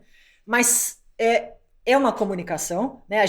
Eu tô sempre com toques muito sutis, porque se eu colocar pressão, eu vou ter uma resposta contra a minha pressão e não vou deixar ele se expressar. E a expressão dele é através, né, dos ritmos que eu tô acostumada a sentir, né? O que ele deixou eu fazer, ele movimentou o ritmo ou não, ele mostrou dor, ele não mostrou. Então, eu preciso ter meio que uma comunicação, entre aspas, sem me comunicar, mas com as mãos e deixando que ele se expresse. Agora, tem uma outra coisa, que é uma outra técnica que a gente usa, que chama informação biointegrativa, que usa 5 leis biológicas. O que é isso? A gente faz uma leitura biológica do órgão que apareceu. Então, por exemplo, um animal que tem um problema no fígado, biologicamente, organicamente, o que é o fígado? É o celeiro do corpo, é quem vai transformar a energia do intestino ali, né, a comida que assimilou, em glicose para dar para a musculatura. Então, um animal que não passou um problema de fome nunca vai desenvolver um problema no fígado, por exemplo. Então, eu vou, além do que apareceu, do que o bicho está expressando, para o biológico daquilo que eu estou encontrando. Biologicamente, uma claudicação está numa impotência de fazer a ação, fazer um movimento. Né? Uma claudicação é uma parte musculoesquelética, tem que estar ligada ao movimento. Ele está nessa impotência de fazer ação. Se eu tiver um outro problema de estômago, tem que estar numa problemática, por exemplo, de uma contrariedade indigesta, porque o estômago é a última parte onde a gente força o animal a absorver algo, aquela situação ou aquela comida, e ele ainda pode vomitar, ainda pode pôr para fora. Ele está numa contrariedade extremamente indigesta, onde ele ainda tem a força e a capacidade de pôr para fora. Então, além de achar fisicamente, eu vou para essa parte biológica, o que significa aquele órgão. E você usou a expressão visceral, né? Que a gente usa muito as vísceras para comandar isso. Então, acho que está ali numa linguagem muito parecida, né? Também com uma linguagem corporal. Se eu chego mais agressiva para fazer um atendimento, ele já vai se fechar, vai travar o corpo. Como é que eu vou sentir o ritmo dele? Se ele vai estar no medo, na tensão, né? Tensionando a musculatura, tensionando os ritmos. Então, acho que tem que ter a linguagem corporal, essa linguagem silenciosa, oferecer as ferramentas e deixar ele usar, né? Tudo isso junto. Que louco, né? É muito louco, porque cada episódio que a gente faz, a gente aprende um monte de coisa, cara, e a cabeça fica borbulhando. E você tem mais foto, não tem? Tem, acho que a gente trouxe uma foto de um vitiligo. Esse cavalo foi uma pós-castração, então ele tem ali até uma marquinha, porque ele nunca fechava bem essa cicatriz, né, da castração.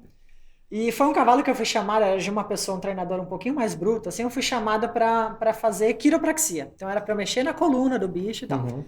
E aí a Joyce estava comigo, tinha uma pessoa comigo, ela falou assim, nossa, eu chamei a atenção, falei assim, nossa, ele tem vitiligo. E o cara falou, depois da castração ficou assim. E ela falou, trata.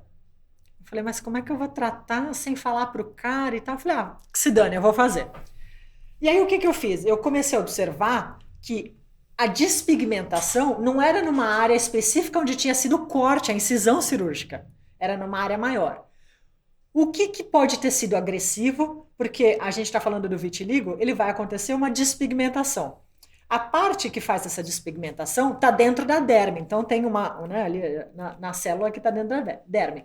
É um caráter o quê? De uma agressão, ataque à integridade. Né?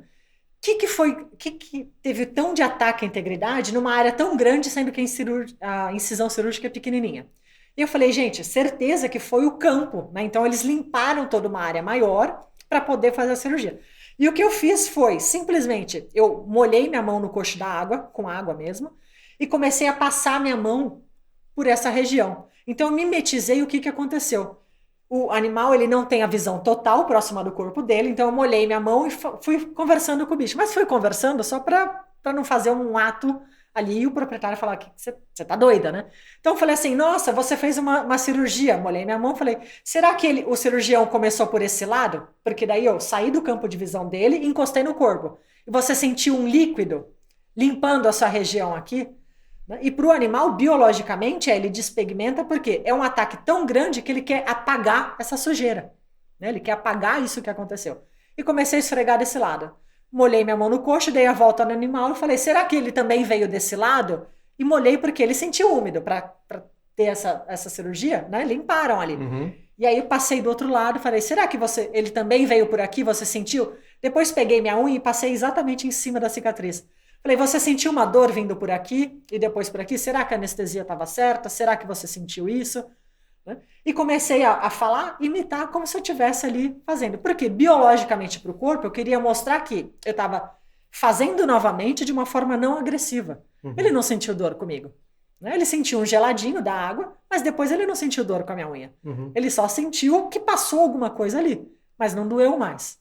Né? Ele não teve mais aquele trauma, aquela agressão. Então o que ele poderia... Né, repigmentar, ele poderia perder essa leitura que ele teve. E aí, um mês depois eu voltei, mas eu voltei porque eu tinha combinado a sessão de quiropraxia. Passa mais uma foto. E já estava assim, boa parte pigmentada. Que louco. E aí depois de mais um mês, acabou a minha sessão, eu não precisava mais fazer, eu pedi para o proprietário tirar uma nova foto depois de um mês. Uhum. E aí, passa mais uma foto. Caramba. Pigmentou quase tudo, só ficou ali um pequeno corte ali onde foi realmente a cirurgia, a incisão. A gente ouve falar que vitiligo não tem cura, né? Pois é. E aí eu peguei um animal nada a ver, que nem era para eu tratar isso. Na verdade, eu fui para fazer aquilo e ofereci isso porque a pessoa que estava do meu lado pediu. Mas... Que loucura. E olha que interessante. Quando eu cheguei para tratar esse animal pela segunda vez, o treinador falou assim, doutora... Eu não sei se tem a ver com o que você fez e tal, porque a cicatriz, lembra que do lado direito não fechava. Na primeira foto dá para ver ali um sanguinho. Uhum. No dia seguinte que você tratou, fez quiro, ele se mordeu, rasgou a incisão, saiu um pouco de sangue e depois fechou, que foi uma maravilha. Nunca mais sangrou, nunca mais, aí veio a cicatrização total. Será que tem a ver com o seu tratamento? E aí eu dei risada e falei, olha, pode ter a ver, né? Mas, sei lá, não estava aqui para ver, né? Pode ter sido a ver. Pode ter a ver, mas... Mas lógico que tinha, né? Sim, tinha, mas... Né? Eu nem falei que eu tinha tratado isso, né? Como é que eu vou falar para ele que foi? Não quero te colocar numa saia justa, mas... Já vai colocar. Já vou colocar meu papel. Com tudo isso que você está falando e apresentando para a gente, que é uma coisa, pelo menos para mim, muita novidade, acho que para o Dan também, e a gente estuda bastante, né? Não é que a gente é um cara, somos pessoas fechadas, mas a gente né? estuda as coisas da a gente estuda, a gente conversa com as pessoas e tal. Você acredita que a medicina veterinária como um todo está indo para um lado, apesar de todas as evoluções, de todas as melhorias que a gente vem percebendo, né? A parte diagnóstica, equipamentos, está cada vez mais evoluído. Você acha que a gente está indo por um lado em que o veterinário está perdendo um pouco dessa sensibilidade de se comunicar mesmo com o animal e de sentir o animal, sentir o paciente? Eu não posso falar da veterinária como um todo, mas eu posso falar que quem está indo para esse caminho de olhar o animal como um todo, não olhar para a doença mais para o sintoma, mas olhar o animal como um todo, o que ele está enfrentando, quais são as percepções que ele tem do ambiente, e o que esse sintoma está gerando de compensação no corpo do animal, eu acho que está ganhando muito mercado. Está crescendo absurdamente. A medicina ortomolecular é isso? É uma coisa mais ampla? Não sei te falar. Eu acho que está mais ligado à nutrição, talvez. Mas eu não sei te falar. Não porque, que a gente falou, tem a questão do dinheiro, a questão de cada um olhar só a sua especialidade. E tá faltando esse olhar mais, digamos assim... Quem tem tá nadando de braçada. Assim, conheço inúmeras pessoas, eu posso citar, sem exemplo, na Bahia, em Minas, em Distrito Federal... Aqui em São Paulo, eu mesmo, por exemplo, antigamente eu tinha a minha agenda, né? Sempre fui muito mais dos cavalos, né? Tanto para ir para as Olimpíadas, Mundial e tal. Então, fiz uma carreira em cima de cavalo. Mas eu tenho expandido muito. Tanto que eu estou abrindo uma clínica agora em São Paulo, ali no Brooklyn, para tratar pequenos animais. Porque tem uma demanda gigantesca. Você vai ter que montar uma equipe. Exato. Não, mas tem uns alunos bons vindos aí. E se você, vamos supor, eu sei que é uma coisa antiética, mas você está no meio do mato lá, acontece uma coisa com um humano, você vai conseguir ajudá-lo? Poder fazer eu não posso. Eu sei não, mas é uma coisa de vida ou morte, você está num lugar ermo, está numa ilha, você e mais 2 pessoas. O que acontece Você vai assim, ter sensibilidade para poder ajudá-los. todos os meus cursos, ou a grande maioria, eu fiz em humanos para depois passar. Por exemplo, a microfisioterapia eu fiz o curso em humano e eu fui a pessoa que passei isso para a parte veterinária. E pode pegar a terapia crânio-sacral, eu fiz em humanos, então acaba que eu fiz um curso agora, acabei de fazer nos Estados Unidos em março, de quiropraxia instrumental, fiz em humanos e passei para a parte veterinária. Então, saber fazer alguma coisa, eu sei. Agora, vou pôr a mão num humano, puxa, teria que ser um caso, assim, extremamente de vida ou morte. Sim.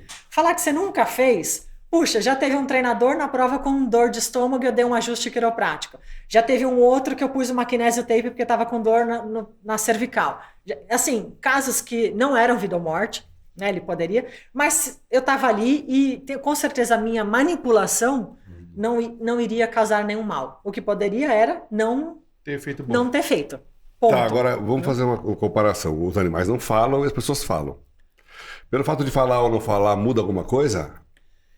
Para mim, não. Por quê? Mesmo que os humanos falam, eles não sabem te falar exatamente onde está a dor. Se você pega um humano que está com... Pega uma mulher, por exemplo, no período menstrual. Quando está acontecendo o período menstrual, ela não sabe se ela está ficando menstruada, ela não sabe se tem uma dor nas costas, ela não sabe se é uma dor no rim, ela não sabe te precisar exatamente aonde que está o problema. E aí, às vezes, eu prefiro até que o humano não me fale o que o animal tem. Falo, não me atrapalha, até porque me influencia. Por exemplo, na microfisioterapia, vai aparecer para mim aquilo que o animal quer que eu trate primeiro. A gente funciona como uma camada. Então, numa primeira sessão, vai aparecer ali algumas problemáticas. E se não for aquilo que você me falou? Parece que eu não sei daí a técnica. Né? Assim, a impressão que dá é, poxa, chamei ela porque o animal estava claudicando do posterior direito e ela veio me falar do pulmão do meu animal. Nada a ver. Sabe? Então, eu prefiro até que você não me fale. E no final da sessão... Se eu não encontrei aquilo que você me falou, você me fala que eu vou dar uma olhada. Para quê? Para falar, será que eu comi bola ou será que isso aqui tem a ver? Eu consigo fazer uma ligação física mesmo, facial no corpo do animal, que eu achei uma compensação mais importante num outro lugar. Mas, para mim, não atrapalha em nada. E os humanos também mentem, né? Por exemplo, quando é verdade, o corpo nunca vai mentir. O corpo nunca vai mentir. Se você vira pro proprietário e fala assim, nossa, teve uma intoxicação aqui. Ele comeu pizza? O humano de cara nega. Não, ele só come ração. Né? E você fala, poxa, mas o que pode ter sido tóxico? Ele come ração todo dia? Pode. Depois que ele comeu aquela ração, ele teve mais algum problema? Não, ele come todo dia, mas nesse dia a ração causou algum mal. Mas pra que ele tá te chamando lá, é melhor que ele falasse a verdade, né? Mas acontece. Agora, se no meio da sessão eu tô desconfiada que é alguma coisa alimentar e eu solto, nossa, ontem meu cachorrinho roubou pizza, nossa, acabou com a nossa farra, a gente teve que pedir outra, comeu tudo e tal, ele solta. Ah, o meu também come. Entendeu? Então, se eu questiono ele logo de cara, muitas vezes vem uma resposta se blindando, assim, sabe? Será que eu causei isso no corpo do meu animal? Uhum. Então, se eu solto durante a sessão algum comentário mais brando, normalmente ele fala a verdade. Então, eu prefiro que não me fale o que tem. Que coisa, muito louco. Muito legal. Dá pra viajar nessas histórias aí. Tem algum... Eu vou começar a usar mais a microterapia. Boa, faz um teste, vê como é que seus animais ficam. Tem algum outro caso que você que meus animais vão fazer em mim? Tem algum outro caso diferente ou importante que você se lembra e que fez diferença, que você pode compartilhar pra gente? Puxa vida, é que são tantos, é difícil falar assim. Mas eu acho que assim, o mais legal da terapia manual, para quem trabalha com isso, é que você está pronto em qualquer lugar do mundo. Né? Eu já, por exemplo, já tratei um camelo no Egito, onde eu saí da van, era um passeio em frente às pirâmides. E aí eu saí da van e vi um camelo apanhando. E aí eu saí correndo, desesperada, e comecei a gritar com o cara, para de fazer isso. Primeiro que assim, juntou uns 3 para me bater, porque como que uma mulher pode gritar, né, com um local. Ele trocou o camelo para uma mulher e foi lá você. E aí veio o guia já falando, né, que o guia falava português e tal, e pelo amor de Deus, não grita, e acalmou a situação lá. E aí eu comecei a entender que o camelo não queria trabalhar. E aí eu falei pro cara, falei assim, tá, mas eu queria trabalhar com o seu camelo então, né, me deixa eu trabalhar com ele, se ele não quer trabalhar, eu quero entender o porquê. E não precisa bater nele. Não, você é uma burra, você não entende nada, ele não quer trabalhar. E aí eu falei pra ele, eu pago. Quanto que é a hora do seu camelo? Eu pago pro seu camelo ficar 1 hora parado. Você é louca e tal? Eu falei, eu sou louca, mas olha, eu só vou fazer carinho no seu camelo, né? Só vou passar a mão, só vou fazer carinho. Com ele. E aí eu quero pagar pra ele. E aí eu paguei $5, né? Assim, eu lembro que foi $5 por 1 hora de camelo pra ele ficar quieto ali. E eu comecei a mexer no camelo e o camelo ajoelhou e deitou. E aí ele começou a ficar maravilhado, começou a entender, porque eu só estava tocando diferentes pontos, né? Bem suave, o camelo deitou e tal. Eu comecei a explicar o que eu estava fazendo, qual que era a terapia e tal. E aí eu nem sei no final se o camelo melhorou de apanhar, se ele voltou a trabalhar no dia seguinte, porque depois eu fui embora e não voltei. Mas eu sei que naquele momento aí ele falou, nossa, eu tenho um cavalo também, você não pode tratar. E comecei a falar o que eu fazia. Aí você começou a cobrar dele. Mas foi um caso assim, super diferente, né? E aí eu parei, e o camelo deitou, e ele falava assim, não, mas camelo não fica assim relaxado com as pessoas, camelo normalmente tenta morder, né? Super agressivo e tal. E ele deitou e ficou quietinho, deixou eu fazer a sessão inteira, ficou 40 minutos lá, bem quietinho, deitado, tranquilo. Então foi um caso assim diferente. E de casos diferentes eu já passei também, estava no Vietnã fazendo uma caminhada. E aí a gente passando por uma vila onde a gente ia passar a noite, né? Bem simples, tá? Tinha um búfalo. E eu vi que a cervical do búfalo estava torta, né? Um búfalo filhotinho. E a mãe ali do lado e tal. E eu comecei a conversar com a mulher. Eu falei, nossa, olha esse búfalo, né? Tá assim torto e tal. Ela, mais tarde a gente vai dar mamadeira. Eu falei, é mesmo? Ele não consegue mamar? Não, é que ele é torto, ele não consegue. Eu falei, eu trabalho com isso, né? Faço quiropraxia, de repente é indicado nesses casos, tá? Posso trabalhar com ele? Claro, claro. E aí começou a me tratar assim, né? Doutora, né? Eu passei até importância ali no meio dos caminhantes, tá? E aí eu tratei o búfalozinho e eu falei, coloca ele perto da mãe, vamos ver se ele mama. E imediatamente ele começou a mamar. E aí eu lembro que assim, eu dormi na melhor cama do acampamento, porque era uma coisa muito simples, né? Eles fizeram um jantar que era assim no chão, eles tinham uma única torneira na casa, era na bacia, então era arroz com uma verdura. E aí eu fui a primeira a ter a honra de ser a primeira a experimentar, provar comida e tal.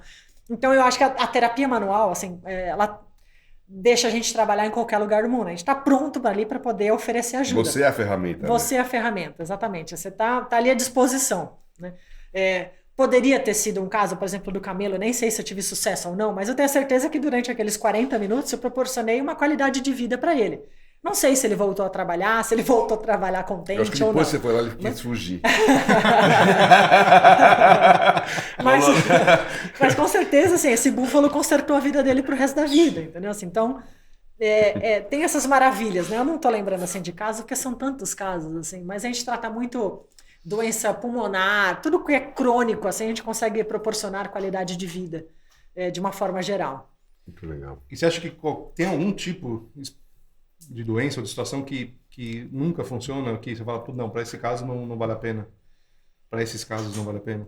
Ou não, todos os casos, algum tipo de ajuda é possível? Eu acho que assim, como a gente tem uma gama de ferramenta muito grande, algum tipo de ajuda pode ser possível, mas depende muito para mim da resposta do bicho. Tanto que eu nunca saio de um atendimento falando assim, olha, eu volto em 15 dias, ou eu volto em uma semana, eu falo, me liga daqui 3 dias, vamos ver como é que ele ficou, e a gente marca uma nova sessão. Né? Se você me falar, não mudou nada, eu nem volto. Então, mas não tem um tipo específico de trauma ou de problema? Que eu fale isso aqui não resolve? Não vou nem tentar, porque realmente não dá, não tem jeito. É difícil, assim, se a gente pegar numa coisa crônica, né, uma artrose, eu não sou Deus para ali lapidar, eu preciso de um martelo para quebrar e fazer de novo, eu não consigo. Né? Então, mas até mesmo dentro dessa artrose, às vezes a gente consegue tirar as compensações do corpo do animal. Ele estava pisando de uma outra maneira, isso prejudicava o quadril, que o quadril prejudicava o ombro, a escápula. Vai dar uma melhoradinha. Ali na artrose, não consigo fazer nada, me desculpa, não consigo. Agora, no restante do corpo do animal, o que a gente pode olhar? Eu vejo muito por esse viés, né? E para mim a sessão é assim, não melhorou nada, eu nem volto. Não mudou nada. Piorou ou melhorou, eu volto. Opa, porque eu consegui causar algum impacto no corpo. E a piora pode ser o começo de uma melhora. Pode ser que não. Pode ser que eu tenha tirado uma função ali, uma compensação e, gente, desculpa, vamos voltar para uma medicina mais alopática e estabilizar esse bicho novamente. Entendeu? Você também atua alopaticamente? Não. Já faz 13 anos que não. Então, nem sei mais fazer isso. Eu consigo, assim, sugerir, né? Pergunta para o seu clínico, a gente vai conversar, se ele está aberto a conversas, eu posso sugerir, de repente. Ou, às vezes eu falo, faz o tratamento, às vezes é legal entrar 4 dias depois que você terminou o antibiótico. Então, eu consigo ajudar, mas não diretamente com alopatia. Celina, você acha que... Você comentou, né, o caso do camelo, o caso do búfalo, que são animais difíceis, né, de ter um trato com pessoas, às vezes. Ou mesmo dos que você trouxe, né, do cachorro, enfim. Você acha que os animais, enquanto você está se aproximando, ou começando ali uma interação, ele percebe... Você acha que ele tem consciência de que está sendo feito um tratamento quando você começa a encostar e tocar? Ou você acha que não? Para ele é uma coisa nova e não sabe exatamente o que está se passando? Não, eu tenho certeza. E assim, já tem algumas pesquisas que falam que eles sentem a intenção do nosso toque, né, lá pela ínsula, que é uma parte do cérebro. Isso já tem pesquisa científica, que a ínsula funciona na percepção do primeiro toque, né, do nosso primeiro approach. E isso tem humanos, né, mapeados. Eu imagino que nos animais seja muito mais, até porque eles são presas, predadores, a maioria, então eles precisam saber como você está se aproximando. E outra coisa, eu costumo ser muito franca com o bicho. Por exemplo, eu já tentei entrar em baia de cavalo, que eu começo a fazer terapia e ele começa a querer rodar, a não parar quieto. E aí, eu sou muito franca no sentido de falar, cara, assim, eu tô com as armas totalmente baixadas aqui. E eu falo assim, até para o proprietário ouvir, assim, sabe? O tutor, às vezes, fica até me olhando assim, meio torto, mas eu falo, olha, você sabe as ferramentas que eu tenho, você sabe que eu não tô sendo agressiva com você, tô aqui com essa força, essa pressão que eu vou fazer no seu corpo. Se você quiser, eu continuo, senão não. E tem vezes que eu falo, eu vou te dar 3 minutos e eu volto a pôr a mão em você. Se você quiser, você vai deixar. Se não, não, e eu vou embora. E 3 vezes na vida, somente 3 vezes, né? Para quem trata há mais de 10 anos, é pouco. Mas já aconteceu de eu não conseguir tratar. E, olha, um abraço, não vou nem te cobrar a minha sessão, porque eu não consegui fazer. É muito louco, são mistérios. É isso que eu falo que é muito legal do podcast, que a gente vai aprendendo muito, né? Porque tem casos que eu vou atender que o cachorro é mega agressivo e o dono fala, eu falo pro cara, solta o cachorro, ele fala, não vou soltar, ele vai te morder. Eu falo, não, pode soltar. Não, cara, ele vai te morder. Eu tô sentindo o cachorro, solta. O cachorro vem me cheira, ele fica na boa. E o cara pergunta, Gustavo, o que você fez? Eu falo, e eu não sei nem explicar. É uma coisa, sei lá, meio natural, não sei. Mas de alguma forma eu li que aquele cachorro não iria atacar, ou não sei se é a forma de eu me comportar. Mas são coisas que eu não sei dar uma explicação do porquê, mas acontece com bastante frequência até. Eu acho que essa conexão, essa percepção do ambiente é a sua ínsula e a dele se E é o que ela falou também, né? muitas vezes está ligado com o próprio dono do cachorro. Sim. E como você não é o dono, às vezes você está agindo de uma maneira diferente. Não, mas às vezes o dono fala assim, não, Gustavo, olha, nunca aconteceu de eu receber uma visita e ele não morder. Toda vez que eu soltei, toda vez que ele teve contato com visita, ele mordeu. Você foi a primeira vez. Acontece, e não é só comigo. Não é eu tenho um dom. Eu converso com outro, talvez seja até um dom, mas não é único, né? Tem vários adestradores que são mais experientes que conseguem fazer algo parecido. Eles devem ter, né, uma leitura corporal, uma leitura de hormônio, para saber o quanto é que a gente está agressivo, ou tá com medo, ou tá, né, assim, além de... Com certeza tem essa leitura. E mesmo que você falou que você toca nos animais, né? Eles sabem que que é um toque curativo, né? Mas mesmo a gente que não tem o toque curativo, mas tem um toque mais, sei lá como posso dizer, um carinhoso, mais suave, respeitoso, eu acho que eles entendem, né? Com certeza, com certeza. Às vezes até o aluno tá afobado, tentando fazer ali, você tá com o animal, eles falam, você coloca a mão, ele já desarma. Mas é a segurança que a gente tem, que vocês como adestradores passam, né? Assim, a assertividade. E às vezes eles estão os alunos querendo mostrar um resultado que acaba pondo a mão, não de forma assim que vão afrontar o bicho, mas é tanta energia ali, tanta que não tá parando, assim, sabe? Tanta ansiedade que você não para prestar atenção no bicho. Eu acho que é isso. A gente tá, quando vocês vão agir, você estava prestando atenção, você falou, eu tô sentindo o bicho. Você estava prestando atenção no bicho e, de certa forma, passando essa informação, seja via corpo, via hormônios, para ele. Então, na relação dono-cão, treinador-cão, é bom tocar de uma maneira suave, gostosa, digamos assim, prazerosa. Não, o que eles não têm, tocar, né? como você falou, mas tocar suavemente, que você falou, toque de 5 gramas. Os 5 gramas vocês entenderam que foi assim, uma forma de falar que é bem sutil. Às vezes a gente tem os toques mais bruscos, mas eu acho que para os animais então seria um toque mais suave. Para melhorar a relação, estou falando. Um treinador com um cachorro. O que acontece é que quando a gente toca de forma sutil o corpo do animal, a gente está trabalhando com mecanorreceptores, que são receptores na pele, né, embaixo da pele que eles têm. Por exemplo, vou citar um que é a célula de Merkel, porque deve ter algum veterinário aí nos assistindo, que ele vai passar informação diretamente para a parte do sistema nervoso. Então ele corre numa velocidade muito maior a informação do que se eu tiver com um toque com maior pressão. Né? Então, de cara, a gente já tem essa sensação. Outra coisa que acontece é que quando a gente coloca a mão de forma suave, a gente está ocupando o receptor de dor na medula do animal. Então, se ele tinha uma região que doeu, que estava dolorosa, ali, a hora que você põe a mão de forma suave, você já está inibindo essa dor. Então, de cara, você diminuir o estímulo de dor nesse animal, ele já sente uma sensação agradável. E aí ele já baixa a guarda, opa, esse negócio vai ser bom, né, em relação a isso. Então, tem inúmeros fatores já científicos de que a gente trabalha e atua muito mais com o sistema nervoso central quando a gente coloca o toque sutil do que quando a gente coloca um pouco mais de pressão. Não que colocar pressão seja ruim, mas a gente trabalha em vias diferentes cerebrais. Existe algum tipo de preparação que você, como profissional, precisa fazer antes de iniciar uma sessão, um atendimento? Eu digo no sentido assim, puxa, hoje eu estou num dia que eu estou meio estressado já com alguma coisa, eu estou preocupado, eu tenho uma preocupação. Isso interfere na sua percepção e no seu atendimento? Se eu chegar com essa energia, com certeza. Agora, assim, hoje, né, eu já sei muito bem, assim, esquecer celular, você pode morrer de me ligar em dia de atendimento.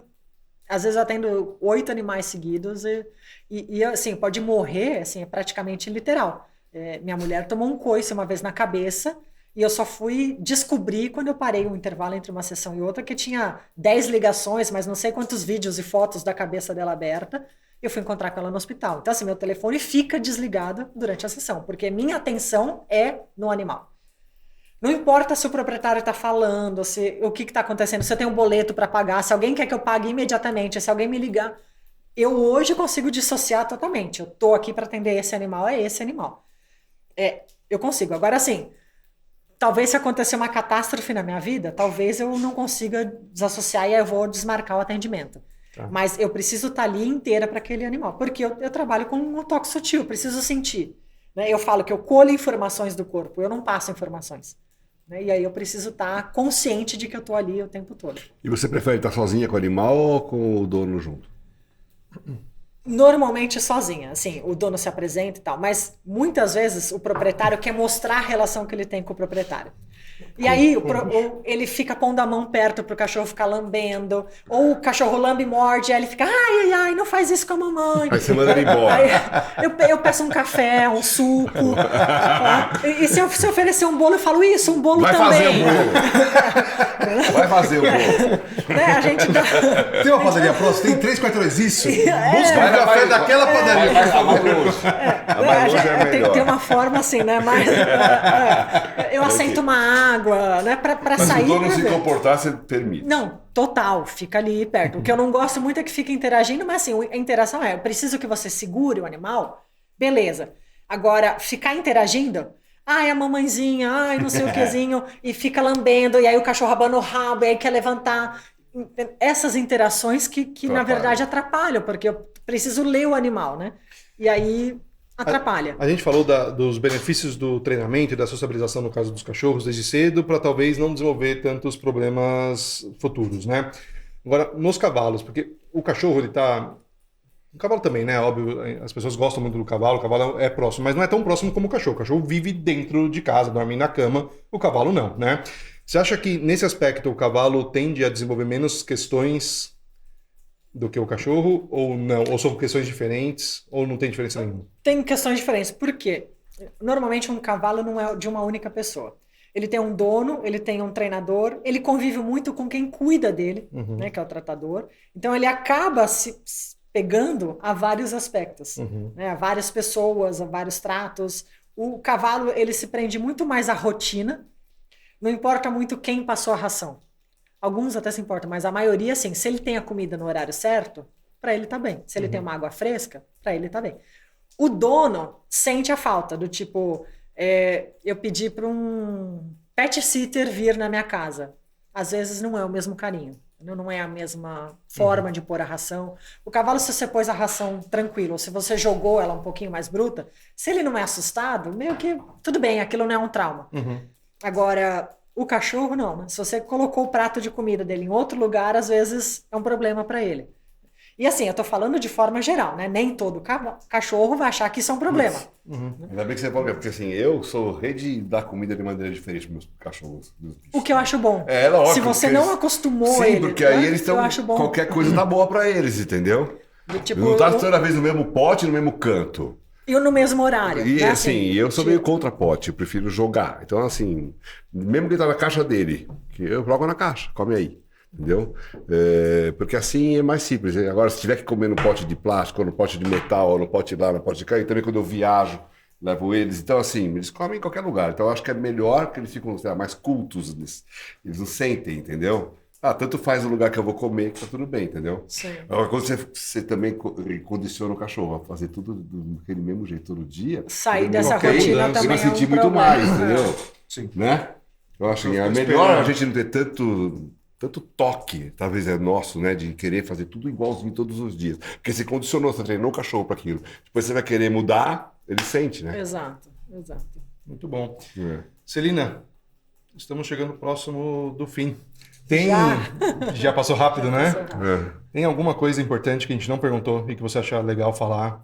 Alguma coisa que faltou, que é importante o pessoal saber ou que você gostaria de contar? Nossa, gente, foi uma pergunta dessa.